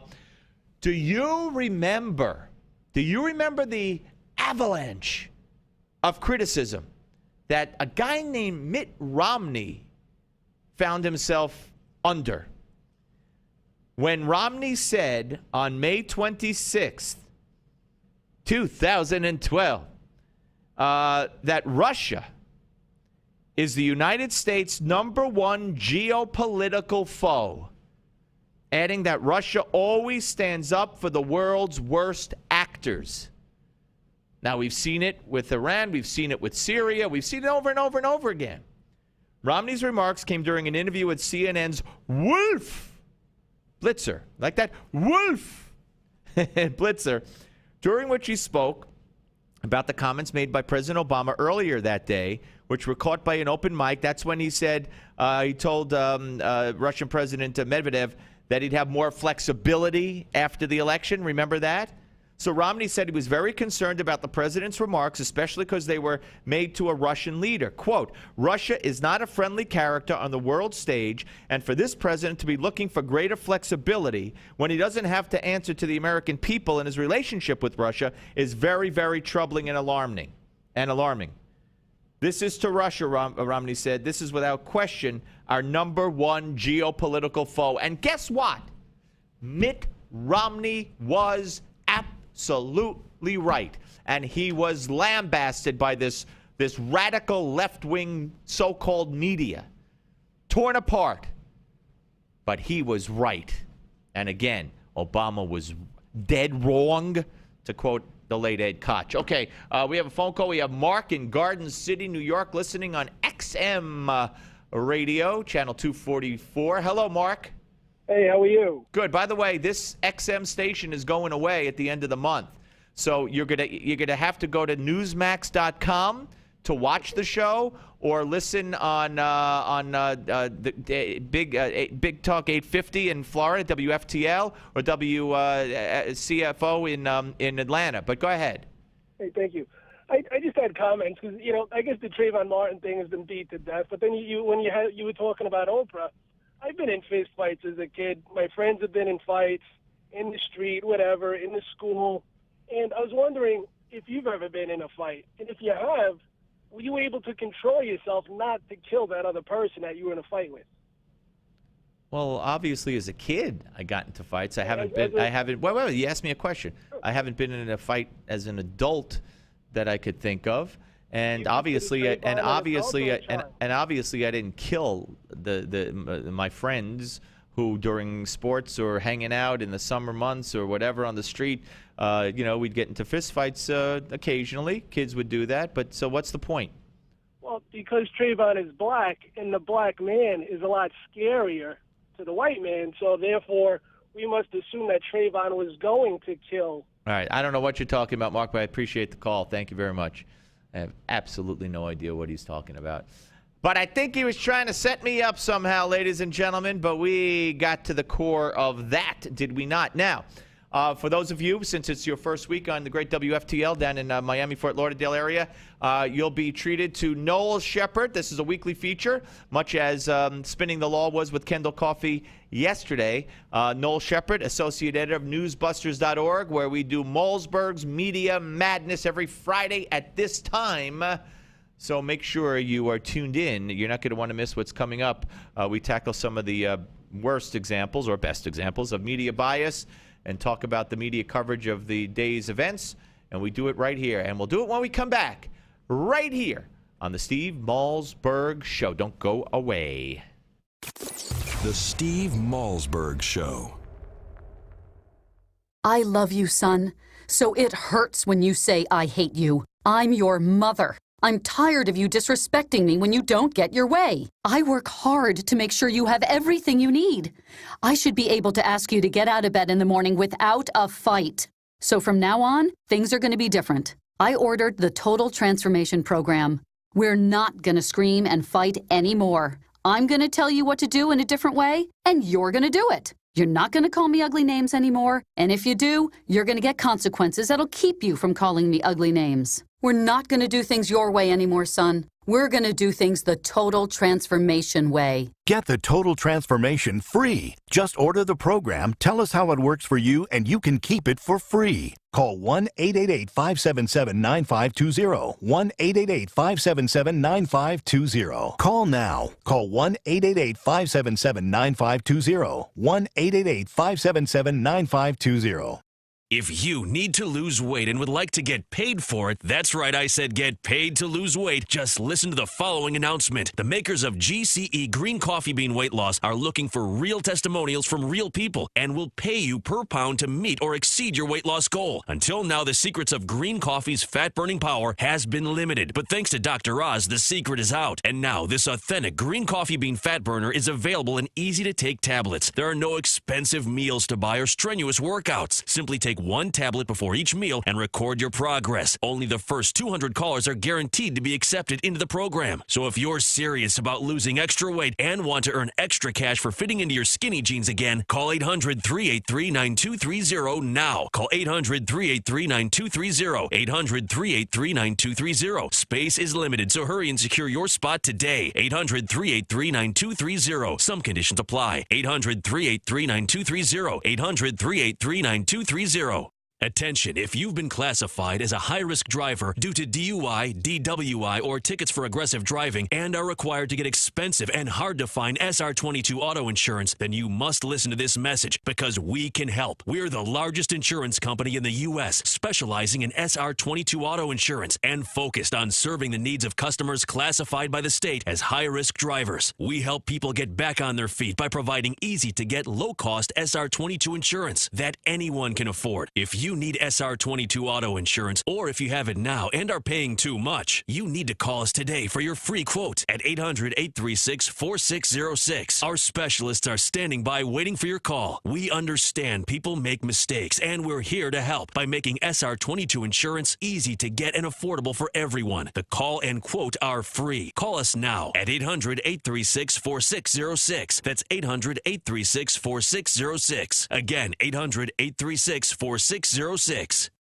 Here's today's silver shortage update from Lear Capital. Reports keep coming, the shortage is growing. Twice already this year, the U.S. Mint has run out. Last time this happened, the silver price jumped 40%. It's time to take advantage with this special offer from Lear Capital. For a limited time, buy 20 new silver polar bear coins and get one free. The only 1.5 ounce coin on the market. It's minted with the finest silver, carries a government guarantee, and is eligible for IRAs. The silver polar bear is available exclusively from Lear Capital. But don't wait. Silver supplies are shrinking and availability is not guaranteed. This offer is limited to a minimum purchase of $5,000. Call right now. 800-634-0482. 800-634-0482. Call Lear Capital now. 800-634-0482.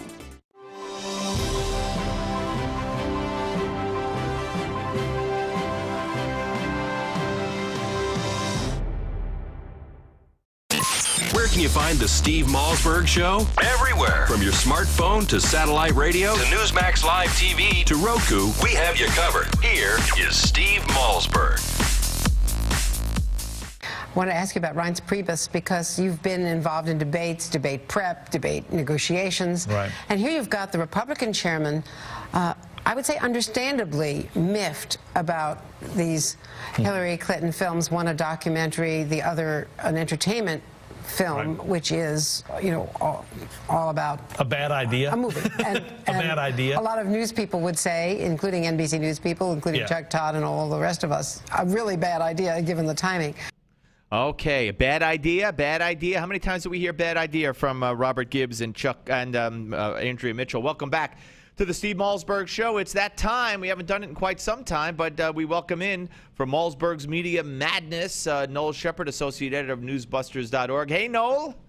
Hey, how are you, sir? Long time no speak. Yeah, it has been, and it's good to see you and good to get back in the saddle here and do this. And it's the first time our friends at WFTL in Florida are hearing it, so we got to make this a real good one so they're impressed. But anyway, it's always a great one. Okay, so there we have what we have there, and you wrote about this at newsbusters.org, is Andrea Mitchell and Robert Gibbs poo-pooing, calling it a bad idea, this proposed movie and documentary on Hillary, which the head of the RNC addressed and threatened the NBC and CNN that if they get in cahoots with this movie and documentary, they won't be involved in the debate process during the Republican primary. So you wrote a piece saying that what's up here when Gibbs, Mitchell, and Chuck Todd, also who he did not have in that bite, but separately, also called it a nightmare for the network and a bad idea. So what's going on? Well, this was actually kind of peculiar when you think about it. I mean, and you've got Chuck Todd and Andrea Mitchell and Bob Gibbs all within hours of each other coming down on NBC's own production of a Hillary Clinton miniseries. And what was interesting is I started smelling a rat actually here on Wednesday, because the Hollywood Reporter had done a piece quoting longtime friend Harry Thomason, of Designing Women fame, longtime Clinton friend, as saying that he didn't think such a documentary would be favorable to the Clintons, or that Clinton allies would be happy about this. So I thought that was a little bit peculiar. And of course, the Clinton machine known as Media Matters, they came out on Tuesday and asked that CNN and NBC can these projects. So you start thinking, well, wait a minute. When a website that was created by Hillary Clinton to propagandize the nation about Hillary Clinton comes out against these Clinton programs, and Harry Thomason comes out, and then the very following day you get Gibbs and Andrea Mitchell and Chuck Todd, you have to wonder if this is maybe somehow concerted or somehow coordinated. And if clearly at this point the Clintons have come to the conclusion that they don't want these documentaries, and you think to yourself, well, why wouldn't they? Why are Clinton and conceivably Clinton allies, why are they unhappy about this? And it seems to me that they must be thinking that there's going to have to be some information in these shows, as gushing and fawning as they may be. There's going to have to be some negatives in there about the past of the Clintons, or about the Clintons' past, that the Clintons don't want to speak about in 2014 and 2015 and certainly 2016. And also you have to think that the media, MSNBC in particular, they don't really want these documentaries out there, or these shows out there, because it prevents them from controlling the message. It's conceivable at this point. These folks probably think Hillary's got it wrapped up. Okay, all she's got to do is run out the clock.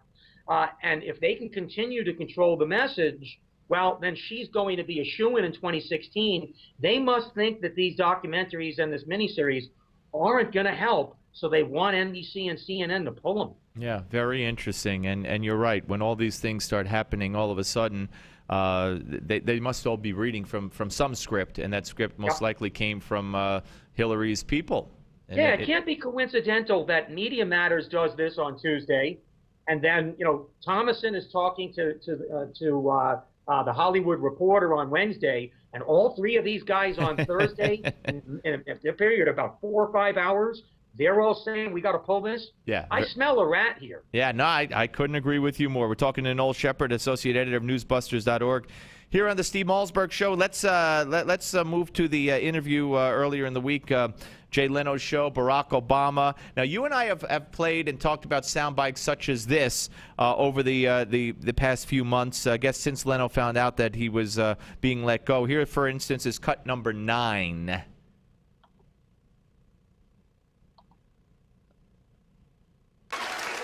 I was going to start off tonight with an Obama joke, but I want to get audited by the IRS, so forget that.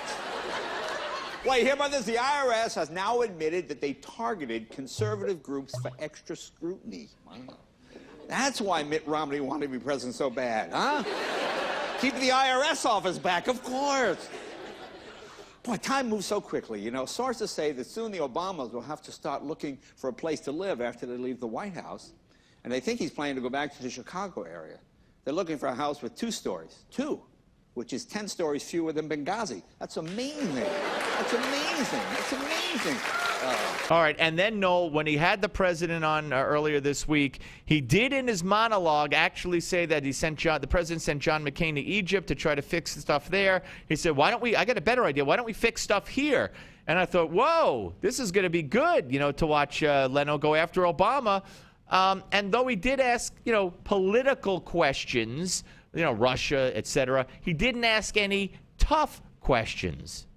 Yeah, I was actually very, very disappointed with Jay's performance, and I think that the reason for that was we've seen him over the past 12 months really comedically going after the White House, going after Obama, in a fashion that no comedians had been interested in doing prior. If you recall, there was discussion as recently as like 2010, 2011 about how comics were uncomfortable doing humor, doing jokes about Obama. And Jay began last year, somewhere around July or August, he kind of started going against the grain. So we were expecting a better Jay than what we saw. But when you think about it, you have to ask yourself, is that really Leno's role? I mean, what we've got to realize is that prior to Obama, no sitting president has ever gone on a late night talk show, ever. I mean, ever. So, and Obama has gone on now Leno's program 4 times. He's done Fallon and he's also done Letterman, and he's always getting this kind of softball, treatment. Maybe that's what he should get on a late night show. Maybe we were all anticipating something that we shouldn't have anticipated. He's not a journalist. This is, after all, just a comedian. And since there is no protocol here, conceivably what's been established is this is the precedent. And the precedent, again, goes with Fallon and with Letterman. So maybe that means that if there's a Republican president and they go on one of these late night shows, they'll also be treated like this. And if that's the case, then I think that we'll all be fine. I think the problem is we don't expect that to be the case, but we don't know that it won't be the case. So maybe this is the way a late night comedian should treat the president of the United States, with dignity and grace and good humor. And maybe he shouldn't come after him. I don't know. I'm not saying he shouldn't. Right. But maybe that's the protocol that's been established now. Well, maybe, and we'll see if that continues, if by some miracle, and it would take a miracle, in my view, there's a Republican president next up, and he gets to go on these shows, and let's see, or chooses to go on these shows and see how he gets treated or she gets treated. And what was, to me, the most offensive segment was when he brought up health care. And all of a sudden, Jay is telling a story about how in one of the shops that he owns, I guess he owns, an auto shop, he was suddenly able to get, as a result of Obamacare, he was able to get insurance for his. Yeah, I heard that, and I didn't get that. In other words, he made it sound like he couldn't afford it otherwise. Right. No. Well, the claim was that because they were over 50, he couldn't get it, which is absurd. So I mean, and that whole segment about Obamacare, to me, that was the most offensive. Because it was almost like a campaign rally. Yes, absolutely. You had Obama making statements, and then all of a sudden the audience applauded. Yep. And then Obama makes another statement, and the audience applauds. Yep. And then there's Jay Leno, the host, saying, yeah, I was suddenly able to get insurance for my employees. Nyuk, nyuk, nyuk. That bothered me. Yeah, because I can't understand any circumstance where a millionaire employer couldn't insure his workers, whether he had 2 or 102. It doesn't make any sense. Unless they had pre-existing conditions, but even in that circumstance, you could probably pay a much higher premium. Right, so and pre-existing that was offensive. And I recently changed health insurance. Pre-existing conditions, it doesn't mean that they'll never be included in your insurance. I did not have a lapse, but there's some kind of name for it where if you weren't insured prior and you have a condition that was pre-existing, or you have been uninsured for an extended amount of time, there's a name where they give you 3 months or a year where that pre-existing condition isn't covered. It doesn't mean you can never get health insurance for that condition, and certainly doesn't mean you can't get it for any other condition. Well, and what's always been dishonest to me, Steve, about this discussion of pre-existing conditions, okay, is you can't go to a property and casualty insurer and get that insurance company to cover you for an accident or a fire that afterward. Already happened. Right. Okay. So if you already have cancer, for example, why is it in an insurance company's interest to insure you for something that you already have? Right. I mean, it's been, to me, a very dishonest discussion. And if you put yourself in the position of an insurer, and I own an insurance agency, well, it makes sense why they don't give insurance to people with pre-existing conditions. No, absolutely. All right, let's move on to Rand Paul. Rand Paul was on NPR with John Harwood, and you wrote about this, of course, at newsbusters.org. And Harwood decides to go after him about a previous association with a guy that he co-wrote a book with. And Paul, to his credit, sticks up for himself. Let's listen to cut number 8. This is cut number 8. I used to have something better to read than a bunch of crap from people who don't like me. I mean, that won't make for much of an interview if I have to sit through, reading after recitation of people calling me a racist. No, I understand. I don't accept all of that, and I don't really need to or spend the time going and talking about that. If you want to talk about issues and what I stand for, I'm happy to, but I'm not going to really go through an interview reciting and responding to every yahoo in the world who wants to throw up a canard. I applaud him, man. I really do. I do too. And as I wrote about, I think he needs to get used to this and not necessarily get better at defending himself, because that was just spectacular. But I think he has to be prepared, because clearly the script was written last year, and actually it began in 2011. The media goal now is going to be to kill, and I mean that figuratively, not literally, to kill every possible conceivable Republican presidential nominee, every candidate. We saw that with Herman Cain. We saw that with Rick Santorum. We saw that with Mitt Romney. We saw that with Michelle Bachmann, Newt Gingrich, etc. This is going to be the goal, is going to now kill, and again figuratively, all of the potential candidates going in who likely will be going up against Hillary Clinton. And they're going to start early because they want to knock these people out as quickly as they can. And I think that they see Rand Paul as a very, very serious contender here. And it's not just because he's got Tea Party backing. It's also because he's a very, very bright guy. He's very, very commanding. He does great interviews. And I don't know whether we were going to discuss this, but Chris Matthews this week predicted that Rand Paul is going to be the nominee. Right, I was going to bring that up next. Absolutely, yeah, you wrote about that too. He says this is what I do for a living. Take my word for it. His rationale was based on the previous candidates and what the Republican Party looks like now, and what they stand for. He predicts it's going to be Rand Paul. Yeah, I mean, what he did in that segment is he discussed how campaigns always kind of move between, are we going after the middle and therefore being moderate, or are we going after our base, whether that's to the left for Democrats or to the right for Republicans. And he made the case, and I think it's a good case, that Republicans, or at least conservatives at this point, they weren't really that thrilled about George H.W. Bush. They weren't really all that thrilled about Bob Dole, of course. They were very, very disappointed. We conservatives were very disappointed with the free spending ways of George W. Bush.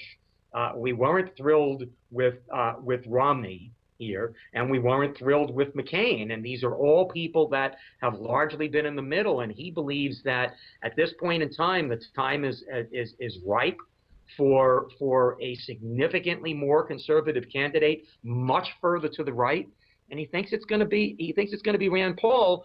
And at this point in time, if you and I look to the future of 2016, to me, I think it's either Rand Paul or Chris Christie, and it's Christie if we want to stay more to the center, and Rand Paul if we want to move more to the right. Here's the deal, though: there's no way on the face of the earth Chris Christie wins a Republican primary nomination. There's no way he could do it. He just what did he do the other day? He said something, or some commercial he had on talked about how Christie-crats, Democrats for Christie, pointed out how proud they were that he took on the Republican Party in the Congress for their ineffective leadership. I mean, you just can't have it every way and then think that conservatives who come out to these primaries are going to nominate you. I'm not sure if it was Ronald Reagan who said this. I think it was Buckley who said, you have to pick the most conservative candidate that can win. And clearly, whether it's McCain and Romney, we haven't done that. Now, obviously, our side makes the case that they were too far to the middle, and that's why we lost. I frankly just don't think either one of them were necessarily great candidates. But I think that after another 2.5 years of Obama, and so a total of 8 years of Obama, I'm just wondering whether there's enough Republicans who vote in primaries who see Christie as being the Republican savior and don't necessarily care about how far to the left he is on certain issues. They just want to beat Hillary. I mean, this is what 2016 conceivably is going to be about, Steve. Yeah, no, we will Hillary. We will see, and I hate to break it to you. I know you made a little tiny itsy bitsy mistake, but I don't want to depress you. But I bring it up only because it is depressing. It's another 3.5 years, not 2.5 years. No, of but Obama. what I meant was no, and I agree with that. But I meant 2.5 years, and then we're beginning to go through the Oh, okay, primary. sure, absolutely, Right. yeah. But Right. he has an extra year there to do that damage to this country. Hey, Noel, great to talk to you, my friend. We'll speak to you next time. Sounds good. Look forward to it. Thank you. Noel Sheppard, ladies and gentlemen, associate editor of newsbusters.org, here on the Steve Malzberg Show. The Steve Malzberg Show.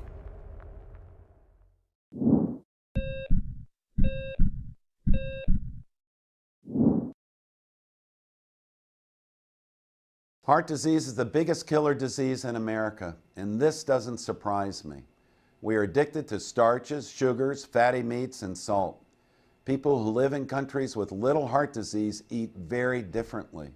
One way some people stay heart healthy is by following what is known as the caveman or Stonehenge diet, so named because of its similarity to the way our prehistoric ancestors ate.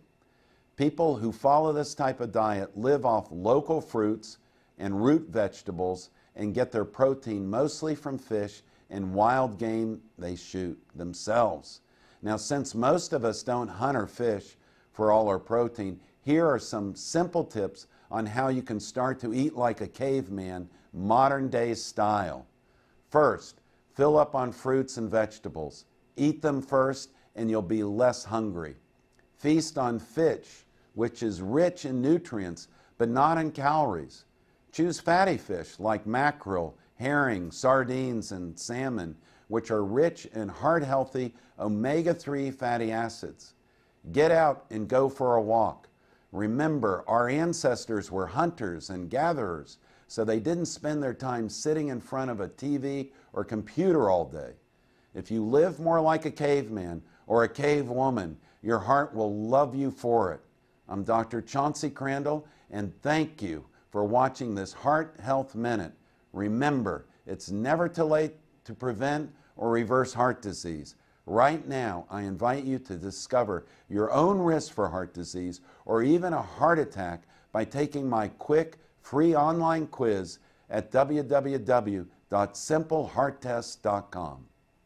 This is the worst weather we've seen in quite some time, folks, and I don't see any end in sight. People have been calling in from across the state complaining their basements are flooding. One guy said he now has an indoor swimming pool in his basement. I told him he needs the waterproofing innovations from Basement Systems. If you want a dry basement or crawl space that will weather any kind of storm, you need the patented solutions from Basement Systems. You've seen them on home makeover shows throughout the country. With a lifetime warranty, every solution is custom designed for your basement. You can finally have that room you've always wanted with our total basement finishing system. Call now for a free estimate, and you'll never have to worry about storms like these again. Call now for your free basement inspection at 800-516-9794, 800-516-9794. Learn how to waterproof your basement now. Call this number, 800-516-9794, 800-516-9794.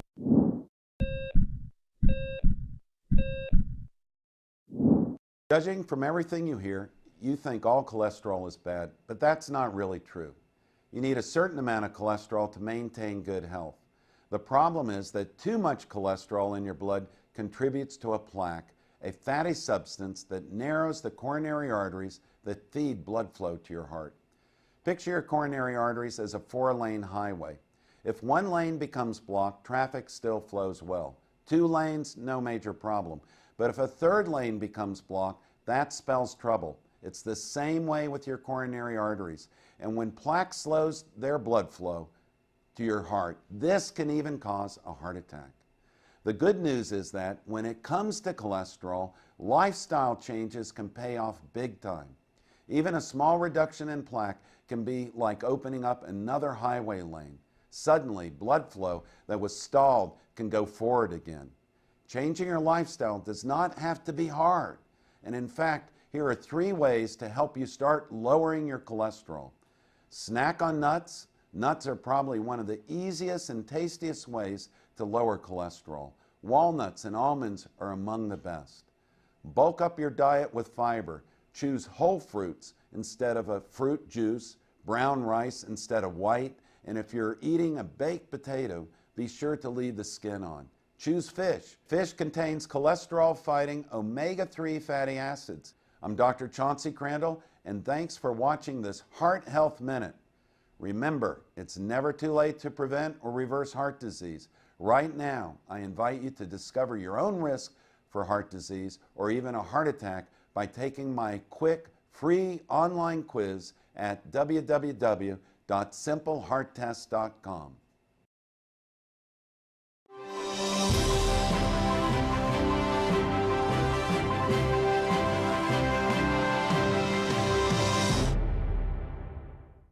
The Steve Malzberg Show is just a bit different from the other radio shows. We have TV cameras. Watch the show at Newsmax.com or listen on your favorite radio station. Here's Steve Malzberg. All right, folks, welcome back. One of the stories we didn't have a chance to get to with Noel is something he wrote about at Newsbusters. Matt Damon, who comes out and talks about public school this, public school that, and then it turns out he sends his kids to private school. Jeb Bush really pounded him for being a hypocrite. Anyway, he was on BET, Black Entertainment Television, and here's what he had to say when asked about President Obama. Cut 4. I want Boehner up there. No. Sorry, maybe I'm wrong. Guy. That's not the cut. I guess I screwed up. I did screw up. Well, anyway, he basically said he broke up with me. There's a lot of things that I really question, the legality of the drone strikes and these NSA revelations. It's like Jimmy Carter came out and said we don't live in a democracy. That's a little intense when an ex-president says that. So, he's got some explaining to do, particularly for a constitutional law professor. So the bromance apparently between Matt Damon and Barack Obama is over. Let's see how I screwed this up. No, it should be cut 4. Okay, let's see if we have time for it. I want Boehner up there. That's not it. Defying this guy. All right, for some reason it's the wrong cut. Okay, no problem. You get the gist of it. So the bromance is over. What can I tell you, ladies and gentlemen? All good things must come to an end. And speaking of which, you know that the NFL is going to ban, starting this year, celebrations after a touchdown on the field. You can't spin top the ball. You can't salute like the military salute. You can't flip over, all those things. Why not? Give us a break. It's a football game. If a player makes a great play, makes a great catch, wants to celebrate, wants to spin the ball, wants to act like a jerk even, as long as he doesn't throw the ball at the opponent or fire the ball, delay the game, what difference does it make? There's got to be some political reason for this. I haven't figured it out yet, but I will, I will, on the Steve Malzberg Show. The Steve Malzberg Show. Hi, this is Dick Morris.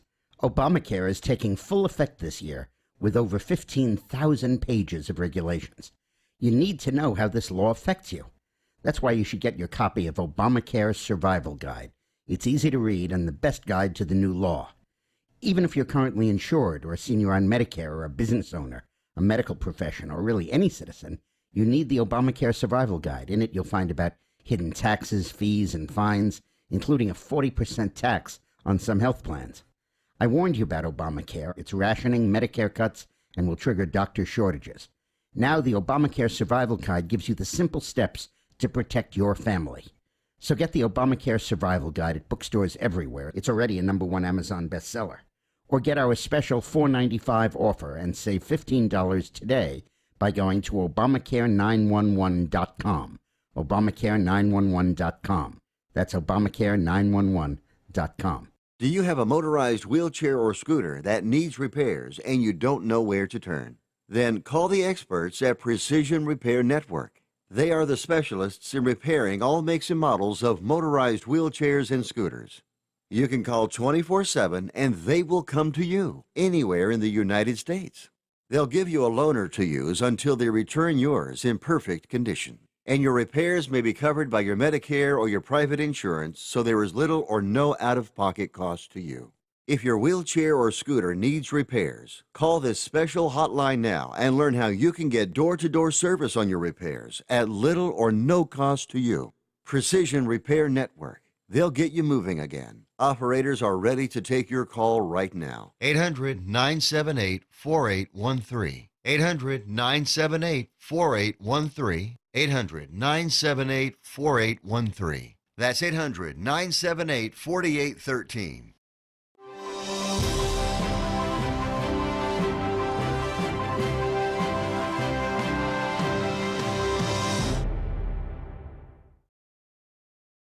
And welcome back to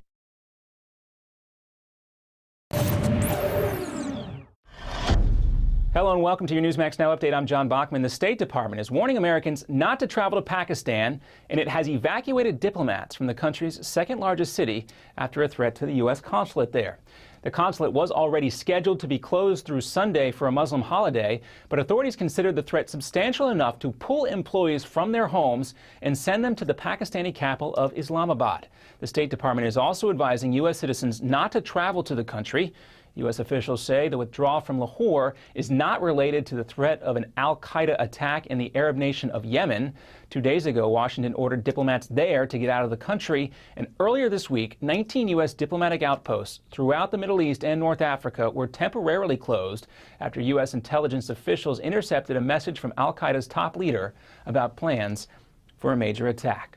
And college students will soon start paying lower interest rates on their student loans. President Obama is signing a bill today that will lower interest rates for undergrads down to 3.9%, though the rate is tied to the financial markets. The legislation is a result of drawn-out negotiations in Congress. And a professional football player gets his wish granted last night. Brian Banks made his NFL debut as a linebacker for the Atlanta Falcons. Banks' dream had been derailed 11 years ago after being charged and convicted of a crime he did not commit. He was a high school star player with a full ride to the University of Southern California, but a fellow student accused him of rape in 2002. He was later tried and sentenced to 5 years in prison, and then 9 years later, his accuser was caught on a hidden camera admitting it was all a lie.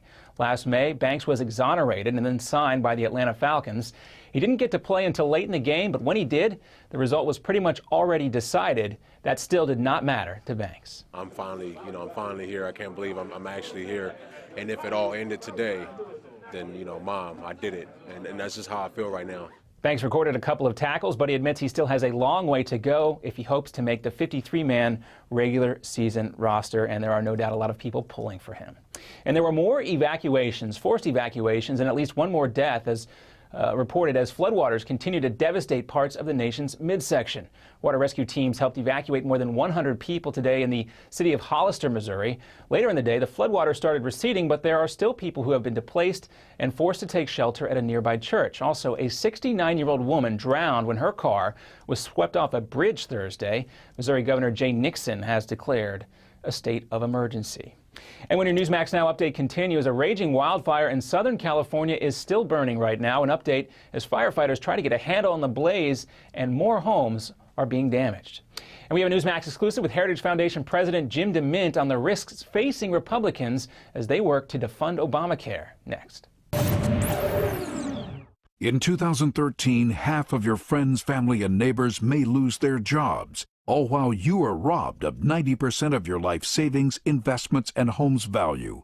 Controversial economist Robert Wiedemer, who was the only expert to predict the recession, has released a startling video with shocking evidence that the powers that be have tried to ban. But that hasn't stopped 50 million people from getting the truth.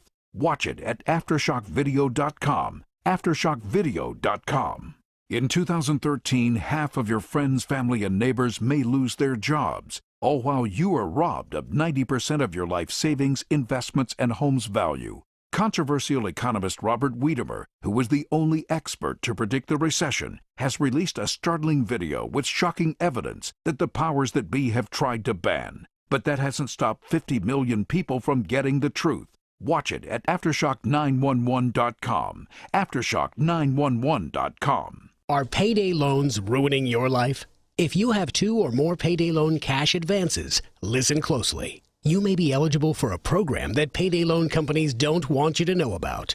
This program will get payday loan companies out of your bank account and put an end to the payday loan nightmare. Call for free information and find out if Payday Loan Support Center is right for you. Payday loan companies usually trap you into paying rates as high as 700%. We understand payday lenders' tactics. Don't let them take advantage of you anymore. All you need is 2 or more payday loans to qualify. We can help even if you're behind in collections or have bad credit. Internet payday loans qualify for this program as well. So call 800-250-5084. That's 800-250-5084. The call is free and the consultation is free. Don't miss out. Call for your free information on payday loan relief. 800-250-5084. That's 800-250-5084. Again, 800-250-5084.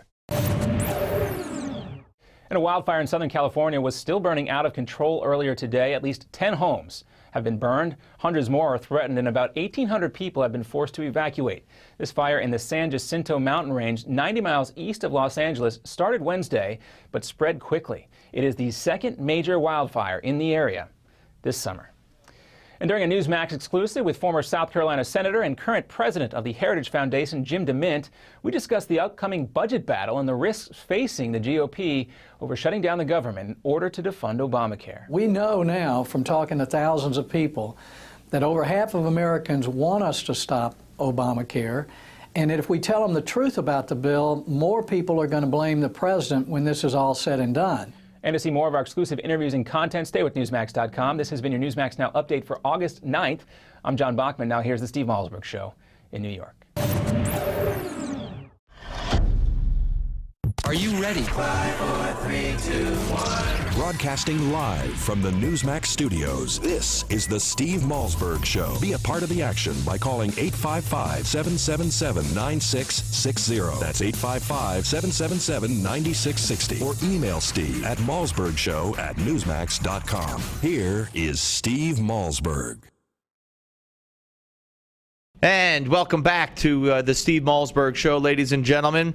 We've been talking about, during the course of the week, a story that has really given us reason for great concern, the meddling, the fundamentally changing America, the way Barack Obama has been going about it, and now the threat that the Department of Housing and Urban Development, a.k.a. HUD, is imposing a new rule that would allow the feds to track diversity in neighborhoods all over America and then push policies to change those that it deems discriminatory. Joining us to talk about this is Alex Polak. He is a resident fellow at the American Enterprise Institute. Hey, Alex, how are you?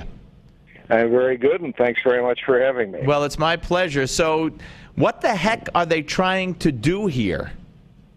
Well, we have seen, especially in housing finance, over the years, a whole series of efforts by the bureaucrats in Washington to enforce what are racial quotas, in fact, in the giving of mortgages and in other aspects of housing, and this is just another example of it, unfortunately. Well, we saw what happened with the mortgages. I mean, I play the tape all the time of Andrew Cuomo, HUD secretary under Bill Clinton, announcing a settlement with a bank in Texas, $2 billion, and that bank was accused of being racist in their lending policies simply because they lent more to whites than blacks. Never heard any statistics on whether or not those blacks or minorities were able to qualify for those loans or afford those loans. In fact, Cuomo said it's affirmative action. These people would not be able to get the loans if it weren't for this settlement, and a lot of them will default. So we've seen where that led us. You know, I mean, and now this guy's governor of New York State and a possible presidential candidate. But that's what got us to the housing crisis, that kind of mentality. Lawsuits filed. Well, the idea of trying to force people to make loans. Right. And by the way, we're headed back. We're headed back to that mentality now. But let's talk about this. I mean, what can HUD realistically do when they go in and study and they find something they don't like? What can they impose upon these neighborhoods? I don't know that, but when you have runaway bureaucracies, which is what we have in this country, they can make a lot of trouble for the citizens who are going about their lives. And we have a group in Washington, especially around HUD, and of course it was HUD who made up the lending so-called goals, which were actually quotas for Fannie Mae and Freddie Mac, which helped take them into bankruptcy or into insolvency. So when you have a government by bureaucrats instead of a government by checks and balances and laws, they can make a lot of trouble. Absolutely. And you know, this has already happened in Westchester County.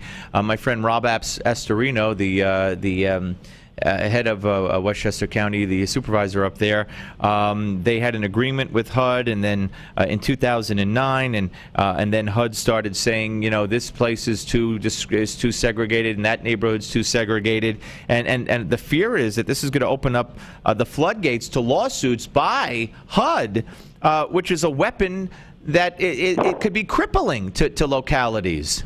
Well, it could, and of course the problem with lawsuits is it costs you a lot of money to fight them in the meantime.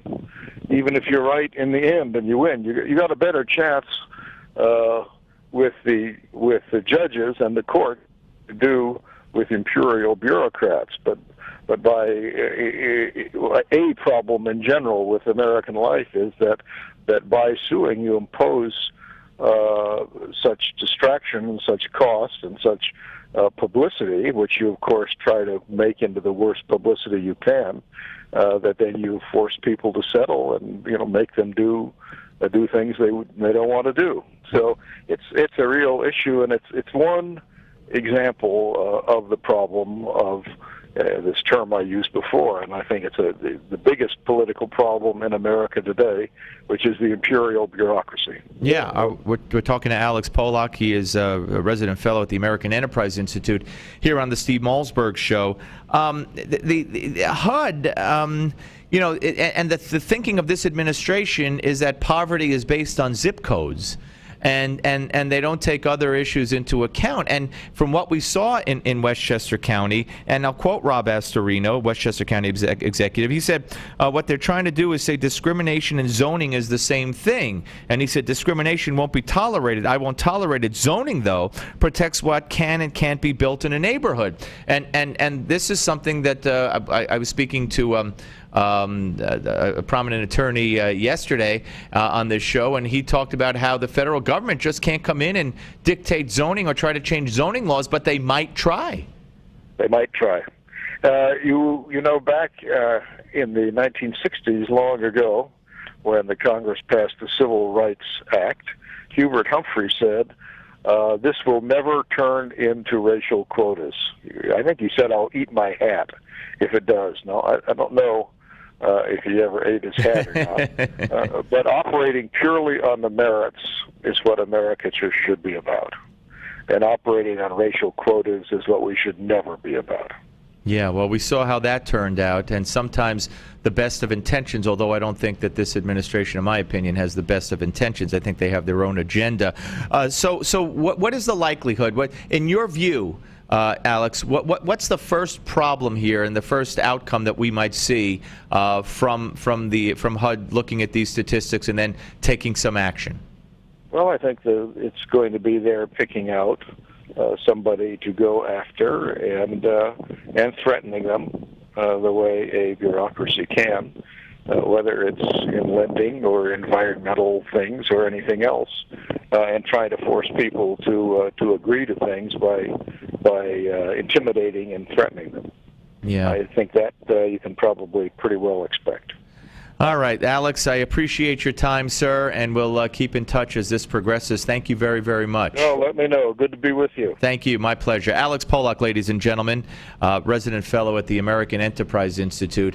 And this social engineering, this attempted social engineering, and I know we haven't seen it yet in this particular instance, but I know what this Justice Department is capable of. I know what this administration is capable of. I know that they fundamentally, in my view, despise America as it was built, as it is now, and Obama's goal in every phase of his presidency is to change fundamentally our country down to its core, down to its roots, to make up for all the prejudice that this country has been built on right up until today, as a matter of fact. So I don't think anybody's neighborhood is safe from the wrath of HUD and this administration. Are you worried about this? Is this legitimate? You want the government coming in and changing your zoning laws in your neighborhood, in your municipality, in your locality, which they're not constitutionally allowed to do, as Kendall Coffey said yesterday? But again, it's the threat. It's the threat of a lawsuit. It's the threat of legal action that'll cost millions and millions for a locality. They can't afford that. So then they're forced into capitulation. It's kind of blackmail. What do you think? 855-777-9660, 855-777-9660 on the Steve Malzberg Show. The Steve Malzberg Show. This is a referral service. Calls will be routed to an independent referral insurance agency. Do you know the number one cause of bankruptcy? No, it's not losing your job or running up credit card debt. It's not even divorce. It's medical costs. If you and your family don't have health insurance, just one serious illness or accident could be financially devastating. But now there's good news, really good news. A health insurance hotline has been established to provide health insurance for all Americans, even uninsured Americans with pre-existing conditions. Now anyone can get health insurance even if you have a pre-existing medical condition. I repeat, now anyone can get health insurance coverage. Call now for a free no-obligation quote on affordable health plans available to you. Again, this is a free hotline for anyone, even if you have pre-existing conditions. Protect you and your family from sudden unexpected medical costs. Call the free health insurance hotline right now at 1-800-910-3470. That's 1-800-910-3470. Call 1-800-910-3470. If your prostate is giving you problems and your doc says it's just part of getting older, be wary. Renowned physician and author Dr. David Brownstein thinks this is baloney. He's discovered a link between aging and prostate health and believes prostate concerns do not have to be an inevitable part of aging. That's why he created Prostate Revive. Hi, I'm Dr. David Brownstein. I personally formulated Prostate Revive to include the most essential natural ingredients available to help promote a healthy prostate gland and optimal urinary function. The producers of Dr. Brownstein's Prostate Revive are so thrilled with the positive feedback from satisfied customers that for a limited time, they are willing to send you your first month's supply free. Plus, call now and you'll also receive Dr. Brownstein's special report, A Doctor's Guide to a Healthy Prostate. For details on getting your free bottle, call 1-800-596-REVIVE. That's 1-800-596-REVIVE. Take control with Prostate Revive. Call now while supplies last to claim your risk-free bottle at 1-800-596-REVIVE. If you are successful at what you do, whether you're a doctor, a lawyer, a business owner, or you have a great career, you understand the concept of protecting yourself. Well, are you protecting yourself, your family, and your assets with quality term life insurance? Consider these possible rates. A man age 45 non-tobacco user could obtain $1 million of coverage for as little as $75 a month, and this rate is fixed for the next 10 years. We specialize in policies of $500,000 and above. A man age 50 non-tobacco user may be able to obtain $500,000 of coverage for as little as $115 a month. And this rate is fixed for the next 20 years. We have great rates for smokers too. Call the Term Lifeline now. 800-430-1309, 800-430-1309, 800-430-1309. Hi, this is Mike Reagan. You need to watch out because thousands of new Obamacare rules are currently being implemented, and few know what the law says or does. Listen to what Senator Max Baucus, one of the authors of the Obamacare law, recently said. I tell you, I just see a huge train wreck coming down, and I don't see any results yet. I just see a huge train wreck. He's right. So protect yourself from this train wreck. Get the #1 bestseller, the Obamacare Survival Guide. Newsmax says it's the best guide to the new law. Join more than 500,000 Americans who have their copy.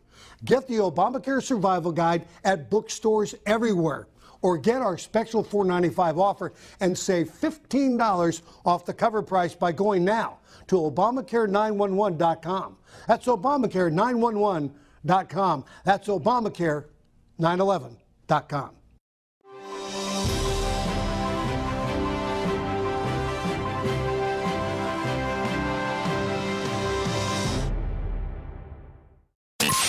Sure, Steve might be a bit of a hypochondriac, but he never gets sick of breaking news. This is the Steve Malzberg Show. Call Steve at 1-855-777-9660. That's 1-855-777-9660. Here's Steve.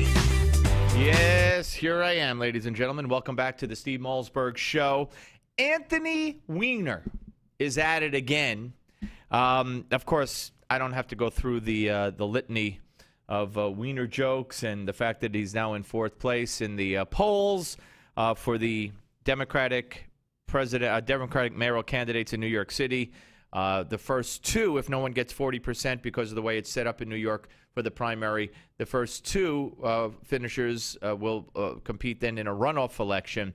And if little Anthony Weiner doesn't, well, I can't say that. See, everything you say is going to be taken out of context, you know, with regard to his numbers. If he doesn't get them up, then he's not going to be able to run. I mean, where does it stop? You know, if his numbers don't stop softening, he's not going to be included in the top two. Anyway, all that aside, the other day we had an exclusive interview with George McDonald, Republican mayoral candidate. All the mayoral candidates from both parties were invited to an AARP forum where he spoke, where they were all speaking on a panel. And beforehand, we played for you this confrontation between this disgusting, disrespectful, egomaniacal, narcissistic psycho, in my opinion, Anthony Weiner. And did I mention sick?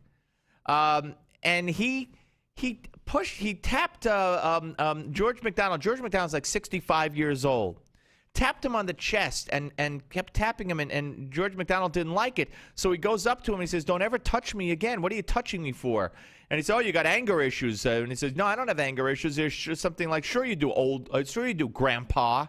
He called him Grandpa when he didn't think there were any cameras or microphones. Unfortunately for him, not that he cares, there were both. So we had McDonald on. He talked about it. We played you the tape. You saw it. You heard it. And it just shows you who this disrespectful nut job is. I mean, first of all, you're at an AARP function. You're calling a 65-year-old man Grandpa in a derogatory fashion? You got to be nuts to do that. But he did it. Now, here we go again. He's being this is yesterday, I believe. And you have a woman from England's ITV network named Lucy Watson. She comes up to a guy. Here's a guy who, you know, treats women like sex objects, treats his wife, or at least by virtue of having these affairs, like garbage, has a problem with women, obviously, publicly and privately and perception-wise. So here he's talking to this woman from ITV, perfectly nice woman from what I could see and hear. And let's listen to cut number 7, and here's how it went. Is it ambition? Is it a hunger for the big job, the power? Try to take you seriously. No, it has to do with wanting to be mayor of the city of New York and wanting to help the middle class and those struggling to make it. What is it that you want to do for this city? Well, the hunger for the big job. What an arrogant, pompous jerk. First of all, if you could see him, if you're watching at Newsmax TV, you saw him. Just hard for me to take you seriously, he said to the question. And I guess it's because she's a woman and she has an accent. And he's like, during the whole answer, he's playing with his pants. He's tucking his shirt in, and he looks annoyed. If you saw him on the street or in a subway, you'd move away from him because he looks sick. I'm sorry, my opinion. And then he mocks her. Then we know why he said it's hard for me to take you seriously. Maybe I thought it was hard for him to take her seriously because he's envisioning her without clothes, and he's like, wants her address so he could tweet her, his private part. But apparently that wasn't it, or all of it. He mocked her accent at the end there. He re-asked the question in a mock British accent, making fun of this woman. I mean, again, here's a guy who has every reason to want to do anything to enhance his public perception, enhance what people think about him, fix what's broken. So he calls a 65-year-old mayoral candidate grandpa at an AARP event, and then he has this one-on-one with a perfectly presentable British woman asking a perfectly legitimate question, and he says, it's hard for me to take you seriously. He's got his hands in his pants, and then he mocks her accent. Now, seriously, let's put politics aside. I don't care if this guy was a Republican, Democrat, or from Mars. You got to be sick. You've got to be sick to do what you've done with the tweeting and the sex pictures and the affairs, and then you resign from Congress. And what really proved to me how sick he was, and I played this over and over. When he resigned from Congress, he stood there, and it was like he won an election. I want to thank my parents. I want to thank all my campaign workers. They did a great job. My parents who stuck by me, they helped me get here. And I'm like, what? You should be crying and apologizing to these people, not thanking them. So this is how sick the man is. And then after he resigns, he has more affairs. And then he apologizes to his wife, my wife, Uma, how'd I do this to Uma? How'd I do this to Uma? He keeps doing it to Uma. He knew by running for mayor, the likes of Leathers would come out. There'd be more women because he said there were probably more pictures and women out there. So that's sick. And then this behavior where you're disrespectful and mock an older man, and then you disrespect a young woman. What is he? How do I ask this properly? What mental institution would be the proper facility? And what form of mental treatment would be the proper treatment? That's the question that needs to be asked here. Because you have, in my opinion, non-professional, non-medical professional opinion, a psycho. He's saying to the voters who hear him call George MacDonald grandpa, who see him mocking this British TV woman, he's saying to the voters, I'm out of my mind. Don't you love it? Look at me. I'll disrespect everybody. My wife, my son, myself, these women, the reporter, George MacDonald, and I'll do it. And I'll look crazy doing it. I'll sound crazy doing it. And I'm doing it for you, the voter. He really, I guess now the CNN showing it. This happened when I had George MacDonald on, too. I was talking to George MacDonald about what Weiner did to him at the AARP thing, and they were showing it on CNN. I think CNN must have a little psychic thing going with me. Anyway, he's just nuts. He is a sick man. And to me, I believe that, look, would you leave your child anywhere near him for him to watch that child? Would you leave your wife, your daughter, your son? Would you want to be alone in a room with him? I'm not saying he's going to molest you sexually. I'm just saying, would you want? I don't trust this guy. I think he's dangerous, in my opinion. I mean, dangerous. He's ready to just like, ready to explode. And there you go again. But you know what I mean. We haven't seen the last. If you think you've seen everything Anthony Weiner has to offer, but I don't think we've seen it all yet. And I'm not talking about another picture, unfortunately. All right, folks, when we come back, we are going to talk about NSA on the Steve Malzberg Show. The Steve Malzberg Show. Hi, this is Mike Reagan. Folks ask me, what would Ronald Reagan do if he were with us today? I believe the first thing he'd do is stop Obamacare. Already it's in effect with higher taxes, hidden fees, skyrocketing insurance rates, big Medicare cuts, and some insurance plans are hit with a 40% tax. Protect yourself by getting the Obamacare Survival Guide. It's already a #1 New York Times bestseller. Newsmax says it's the best guide to the new law, giving you the strategies, tips, and loopholes you need to know. If you're insured on Medicare, a business owner, a medical professional, just about anyone, you need this book. Get the #1 bestseller, the Obamacare Survival Guide, at bookstores everywhere. Or get our special $4.95 offer and save $15 off the cover price. Scroll down now to claim your copy of Obamacare Survival Guide for the special internet offer of only $4.95. Newsmax magazine is proud to present a special tribute to our 40th president, Ronald Reagan.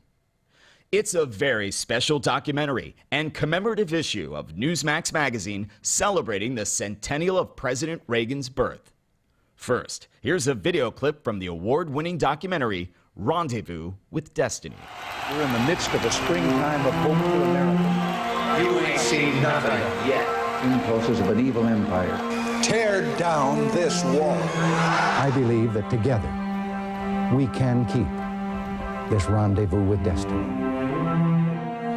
In the next several minutes, you will learn things about President Ronald Reagan that you've never seen, heard, or read before. Welcome to today's special Newsmax event celebrating the life and legacy of President Reagan. During this historic presentation, we will commemorate President Reagan's storied life.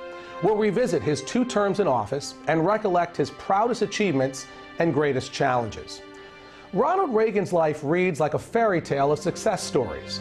He was an accomplished athlete, an honored veteran, a famous actor, the governor of California, and of course, our nation's 40th president. He called himself a citizen politician and only entered politics when he warned government was gaining too much power. By then he was age 54 with a successful career behind him. Twice elected President of the United States, Ronald Wilson Reagan was a contradiction to some. Once a Democrat, then a Republican. A champion of smaller government whose own government grew. A fiscal conservative who failed to balance the budget. His critics mistook his affability for weakness, but behind the smile and the charm existed an extraordinary leader with unique skills and bold and revolutionary ideas. We only had time to share just a few of the top defining moments in Ronald Reagan's presidency, but you'll get to see them all in Rendezvous with Destiny. By the way, the president's close relationship with the Pope is especially fascinating. You'll also learn how dealing with an alcoholic father helped shape Reagan's ability to negotiate. And if you ever wondered what the leader of the free world likes to get for the holidays, well, you'll find that out as well. So let's review today in this free offer. We are sending you a copy of Ronald Reagan, Rendezvous with Destiny, and the collector's limited edition of our issue commemorating the 100th anniversary of President Reagan's birth. Right now, when you subscribe to Newsmax magazine, you can own both the DVD and receive the special Reagan 100th birthday commemorative edition. That's $25 in bonus gifts when you subscribe. Go to newsmax.com/Reagan13 to subscribe today. Join the millions who read Newsmax magazine every month.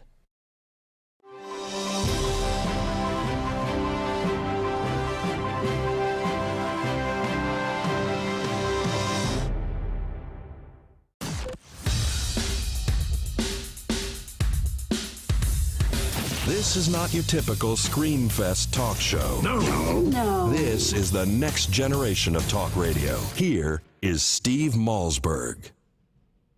All right, folks, welcome back. Friday edition of the Steve Malzberg Show. President Obama had a press conference today, and one of the main topics, and you heard most of it live here on the show in the first hour, most of the topics, or at least early on, centered around the NSA spy program, if you will, or intelligence program. Joining us now to talk about that and more is the chief analyst at LigNet, Fred Fleitz, is with us. Hey, Fred, good to talk to you again. Hey, Steve, good to be here. Well, thank you. All right, you wrote a piece just the other day talking about the leaks. And I was just, I was, you know, as a layman in all this, I was just dumbfounded by these leaks that told the world just exactly why we closed our embassies, how we found out about the threats, and culminating in the revelation of this conference call by Al-Qaeda leaders. And we know now that the head of Al-Qaeda, you know, broke protocol and went back on cell phones. And I said, you know, which was an obvious question, what?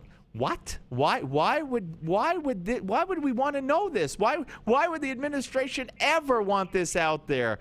And you address all of this in your piece. That's right, Steve. This was pure gold in terms of intelligence. A conference call among Al-Qaeda leaders around the world. This should never have been released. This should have been tightly held. This should have been something that historians would have read about years from now.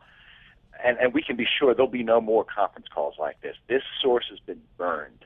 And based on this and a series of very sensitive leaks by this administration, I believe this is the most irresponsible administration ever on intelligence. If we look at the Zero Dark 30 movie, the compromise of the name of Dr. Shakil Afridi, he's the doctor who helped set up the raid on the bin Laden compound.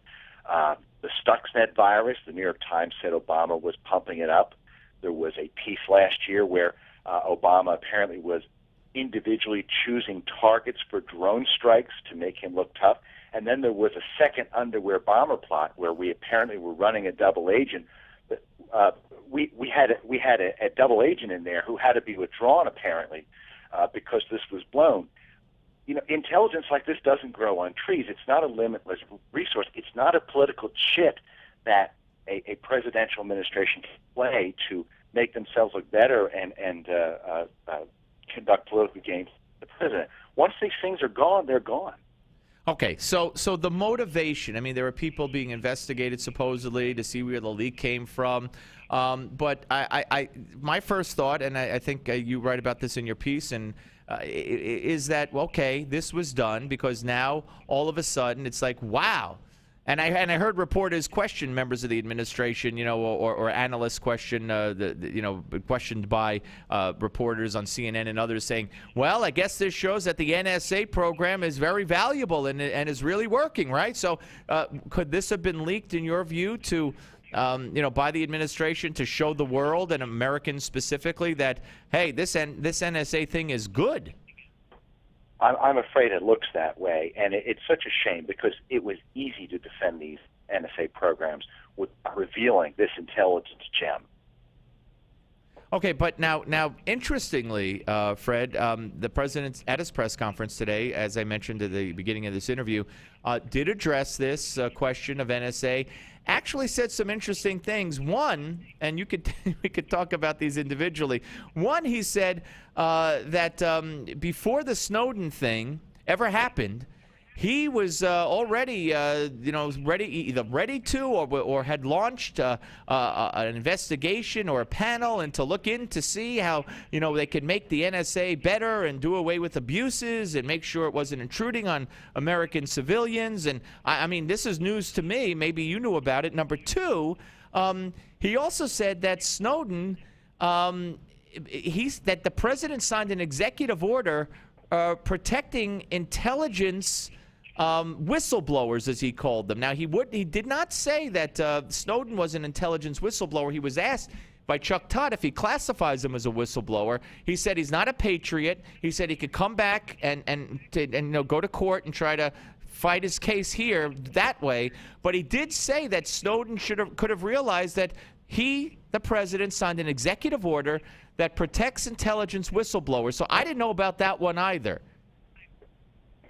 Well, I mean, I heard a lot at the president's press conference, and it's news to me that the administration was going to do anything about the NSA programs. I don't think the NSA programs were illegal. I'm a defender of them. And I give the president credit. He said some very interesting things. He said, despite these allegations that are really dividing the country and creating a lot of anger on Capitol Hill, there's been no evidence that they've been abused. There's been no evidence that the government's listening to phone calls. There's no evidence that the government is reading emails. There's the concern about potential, and I think the president did the right thing in saying we have to reassure the American people if these programs are going to continue. And I mean, I'm a big critic of the president, but I think he did some things right now. Now, concerning the statement about whistleblowers, the president can issue a proclamation if he wants, but unfortunately there are legal limitations on how much protections can be granted to whistleblowers because of concerns about information being compromised. But I think this is something Congress is working on. I'm hoping that Congress will decide to designate the intelligence oversight committees as safe havens for intelligence officers, so they can bring information there without fear of retaliation, bring it confidentially, bring it to the attention of the intelligence committees. So people like Snowden, assuming he was a whistleblower, which I dispute, but people who have a real concern, they don't go to the media. They know that whatever concern they have will be investigated. Yeah, we're talking to Fred Fleitz, chief analyst at Lignet, who, by the way, as you probably know, served for 25 years in U.S. national security positions with the CIA and the State Department and the House Intelligence Committee staff. So when we look at this, and the president did, though, today, and he got some criticism from Peter King for this, I believe, did say that he's going to go ahead and he is going to try to streamline the NSA, and he is going to try to cut down. And even though he said it's not spying on Americans, and you're right in what you said, and he did defend the program, he did kind of add a big but to it, and saying that, you know, the way I interpret it was he was trying to gain favor with the extreme left of his party in remarks that he also made with regard to NSA today. Did you find that at all? You know, I thought about that a lot, and at first I was thinking, you know, he's selling out the NSA, he's going along with his critics, but I don't think that now. I think he's sort of bowing to reality, as are the members of the intelligence committees. There's simply too much pressure on the government to let this program continue the way it is. Okay. And I actually give the president credit that he didn't sell it out. He did say there has to be changes, that there has to be more better oversight, release a little more of the American people. But generally, he supported it, which surprised me. But overall, this president has compromised more national security. I mean, you know when it all started, Fred? And correct me if I'm wrong. When he took office and said that he's doing away with the CIA interrogation unit, and he talked about the tactics that we used. He made public every tactic that was used, blowing smoke in the face and sleep deprivation and this and that. I mean, you know, giving all that information, it just seemed, it just was surreal what I was listening to. And, you know, and it continues right through to Joe Biden saying that it was SEAL Team 6 that got bin Laden. And then, of course, SEAL Team 6 had an X on their backs, and they were hit 2 months later and lost all those fine men in that plane that went down. And right up until now, with the leaking of the conference call from Al Qaeda, it just seems like it's a disease with this administration. It began as soon as the president came into office. That's exactly right. And releasing the memos on the CIA interrogation techniques, it hurt us internationally. It hurt our reputation. But even worse, terrorists now know how they're ready for these tactics. Right. I mean, the nice thing about them before is that terrorists didn't know what we would do, and these were not torture. They were tough interrogations. They weren't used very often, and they stopped terrorist attacks on our country. What I'm real concerned about, Steve, is so many of these leaks took place in 2012 when the president thought he was in political peril prior to the November election. I don't think it's a coincidence that they're all grouped in May, June, and July of 2012. I mean, I'm afraid he'll never be held accountable for this, but I hope historians one day look at this and say, what was going on here? Yeah, and you know, and back to the NSA, here's one thing. I'm a defender of it, too, to a point, but what bothers me is if you're telling me that in a ticking bomb scenario, which, you know, the left likes to say, oh, that could never happen, but in a ticking bomb scenario, you won't put a terrorist's head underwater to find out, to try to stop the next school, God forbid, or shopping center for being hit with a bomb, because that's not who we are, then I kind of feel like then you don't need to have the phone numbers that I, a non-terrorist, am calling. You know what I mean? I mean, if you want to be consistent, then do it right. But don't tell me you can't treat a terrorist like a terrorist to save American lives, but you're gonna have a list, even though you'll never use them, of calls, for instance, that I make. That's where I don't like. That's the inconsistency that I find hard to swallow. I completely agree with that. And let's add to the fact the IRS scandal and the administration going after journalists. There's no trust for Washington from the American people right now. And I understand completely your listeners who are really worried about this NSA program and they want to shut it down. Why should they trust the government? What's going on? I've been in the government. I know the extreme restrictions on NSA people on abusing this stuff. I've been at the desks. I know a lot of the things Snowden has said is just false. But I understand these concerns. It's hard to trust the government right now. Yeah. All right, Fred, pleasure talking to you, sir. Thank you. Thank you. Bye-bye. Fred Fleitz, ladies and gentlemen, chief analyst at Lignet here on the Steve Malzberg Show. And I'll say that over and over.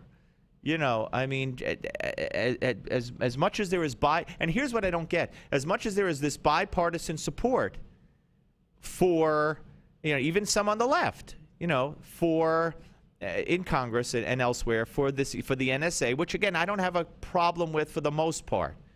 But these same people on the left that will say that say, okay, you know, we have to have the NSA, we're right up there, especially the elected officials that sit in the committees in the Senate and some in the House that just couldn't wait for Obama to get in as president the first time, so he could do away with the CIA interrogation unit and do away with these techniques and do away with waterboarding, because that's not who we are. We can't take a man who we know is a terrorist and stick his head underwater even if it'll save American lives, because that's not who we are.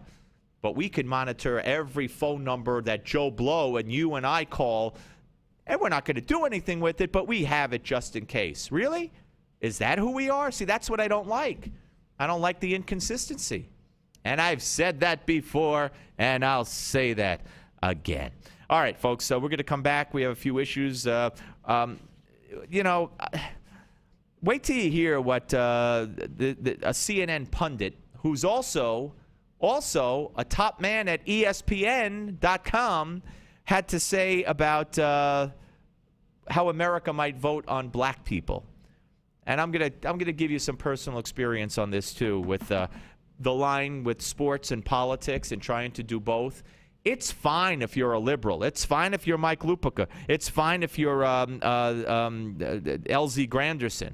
Then you could do both. Then you're great. If you're me and you had a career in sports first and you'd like to get back to sports at the same time you're doing this, you got a problem. Major problem. Because then nobody wants to hear what you have to say. It's offensive. We'll come back. We'll talk about all this on the Steve Malzberg Show. The Steve Malzberg Show. Obamacare. President Obama's massive health care law is taking effect this year. With over 15,000 pages of regulations, few even know what it means. Now, the Obamacare Survival Guide by Nick Tate gives you the shocking facts about this law. It's a step-by-step guide on how you can protect yourself. Already the New York Times bestseller, every American needs to get the Obamacare Survival Guide and find out about the new taxes, hidden fees, fines, Medicare changes, business rules, and why doctor shortages are likely. Donald Trump says the Obamacare Survival Guide is a must-read for anyone worried about getting good health care for themselves or their employees. So get the Obamacare Survival Guide. It's at bookstores, or get our special offer at Obamacare911.com and you'll save $15. Go now to Obamacare911.com. Obamacare911.com. Attention seniors and baby boomers. A new website has been created just for you. SocialSecurityFree.com. At SocialSecurityFree.com, we reveal a weird trick that could help you add $152,000 to your Social Security payouts. For example, did you know how you file for Social Security can dramatically change the amount of money you collect? One simple step could add up to $1,000 to your monthly payouts. And other loopholes we found reveal 33 ways for big savings on your health care. At SocialSecurityFree.com, you will also discover how you could save up to 50% on your groceries, along with 49 other ways to save as much as $50,000 starting today. Newsmax says SocialSecurityFree.com is a critical resource for anyone over the age of 50. So go to SocialSecurityFree.com now to find out how you could add extra money to your Social Security checks. That's SocialSecurityFree.com. My patients still don't know what Obamacare means for them. And how could they? There are already 13,000 pages of regulations, and the bureaucrats are just getting started. Obamacare will change your health care, and you need to understand how. There are hidden taxes and fines, big cuts in Medicare, even new regulations on what services doctors can offer you. Some businesses could get hit with a 40% additional tax on your health care plan. Please, get the Obamacare Survival Guide today. It's the best book explaining the new law. It's easy to read, everything you need to know to protect yourself, your family, your business. The Obamacare Survival Guide at bookstores everywhere. Special internet-only offer right now at Obamacare911.com. Hi, I'm Joan London, and if you're worried about your parent or a loved one living alone like I was, and you want reliable senior care information, then call A Place for Mom, the nation's largest senior living referral service. You'll get free information on assisted living, Alzheimer's care, nursing homes, even important financial information. They had obviously researched every place, not just given me names. Really? They found me a place for what she could afford, and it was magnificent. We're now very confident that she's safe, and they just helped every step of the way, and I can't thank them enough. So if you're struggling to find reliable senior living information, call A Place for Mom. This is a free service, and you can trust them to help you. If you're struggling to find reliable senior living information for your mom or dad, then call or go online to get the free help you need during this turbulent time. Call now, 800-908-1254, 800-908-1254. Hey guys, do you know your testosterone level? You should. Each year, declining testosterone robs more of your energy, drive, motivation, and even your ability to perform in bed. Take control of your testosterone today. Write this number down because Progene, the leader in dual-action testosterone supplements, is now giving you a free supply if you call today at 800-592-4834. If you'd like to feel closer to 20 than 40 and get back that energy, drive, and confidence, call now to try Progene risk-free. Don't believe us? We'll even prove it works. Ask about our at-home testosterone test kits and see for yourself what Progene can do for you. Be one of the next 100 callers. We'll triple your order and send you a full 1-month supply of Progene for free. A $70 value for only the cost of shipping and handling. Call 800-592-4834 for details. Know your level and kick your drive back into gear with Progene. Call 800-592-4834. That's 800-592-4834. Again, 800-592-4834.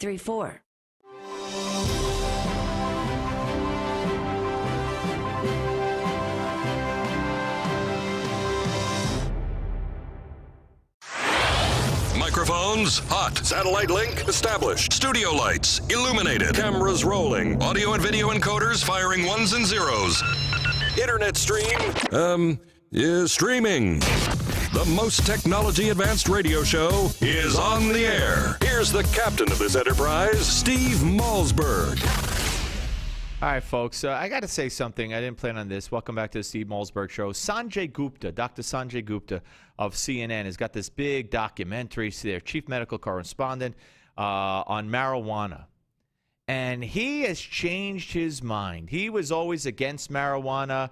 And now he says we've been misled for nearly 70 years of the on the effects of marijuana on the body. And he talks about how you don't get when you get addicted to marijuana and you withdraw. It's not like alcohol. You don't get liver damage. He's comparing all these things, but one thing he doesn't say is marijuana is a gateway drug. The fallacy of his argument here, and I can't understand how a doctor like Sanjay Gupta, his whole career, his whole life is against marijuana, and now all of a sudden he turns the other way, say, I was misled, I was wrong, I apologize. I don't understand what the motivation is or what it could be or anything like that, but let me just say this. Fact of the matter is that the one thing lacking from his argument when making comparisons to alcohol, making comparisons to cigarettes. You don't get lung cancer from marijuana. You don't have the same effect as alcohol in certain respects as you do with marijuana. But what he's not saying is the statistics that show the percentage of people that use marijuana and then graduate, if you will, onto higher level, more potent, more toxic, more dangerous drugs. That's why they call it a gateway drug. Now, maybe he'll address this in his documentary, but so far he has left that out. He's made analogies. He's made comparisons. He's made, like I said, between alcohol and marijuana and cigarettes and marijuana and nicotine and marijuana. He has not addressed the fact that when you start with marijuana, there's a good chance you're going to wind up, getting up there to cocaine and other kinds of drugs. And you can't leave that out of the argument. You just can't. Okay, I said my piece. Now, LZ Granderson is on Aaron Burnett's show on CNN, He's a regular on CNN. And he is an editor at ESPN. Is he ESPN.com? You know LZ Granderson? Okay. ESPN.com or one of those things. And like I said, I had very fine people at WFAN here in New York who came to bat for me when I was looking for some extra work. About a year ago, I was privileged to grace the airwaves of WFAN. But it's not easy. Many stations would not allow me to even do sports reports because they didn't want my political baggage. You know what my baggage is? That I'm a conservative. That's baggage. If you're Mike Lupica and you write columns, liberal columns on politics, or then you could do sports and vice versa. If you do sports, you're okay. You could write politics as long as it's liberal. Then there's no baggage. Same with others, and same with L.Z. Granderson, who is not only liberal, he's outrageous. He's an open, admitted, I believe he's an openly gay man, which is not the outrageous part.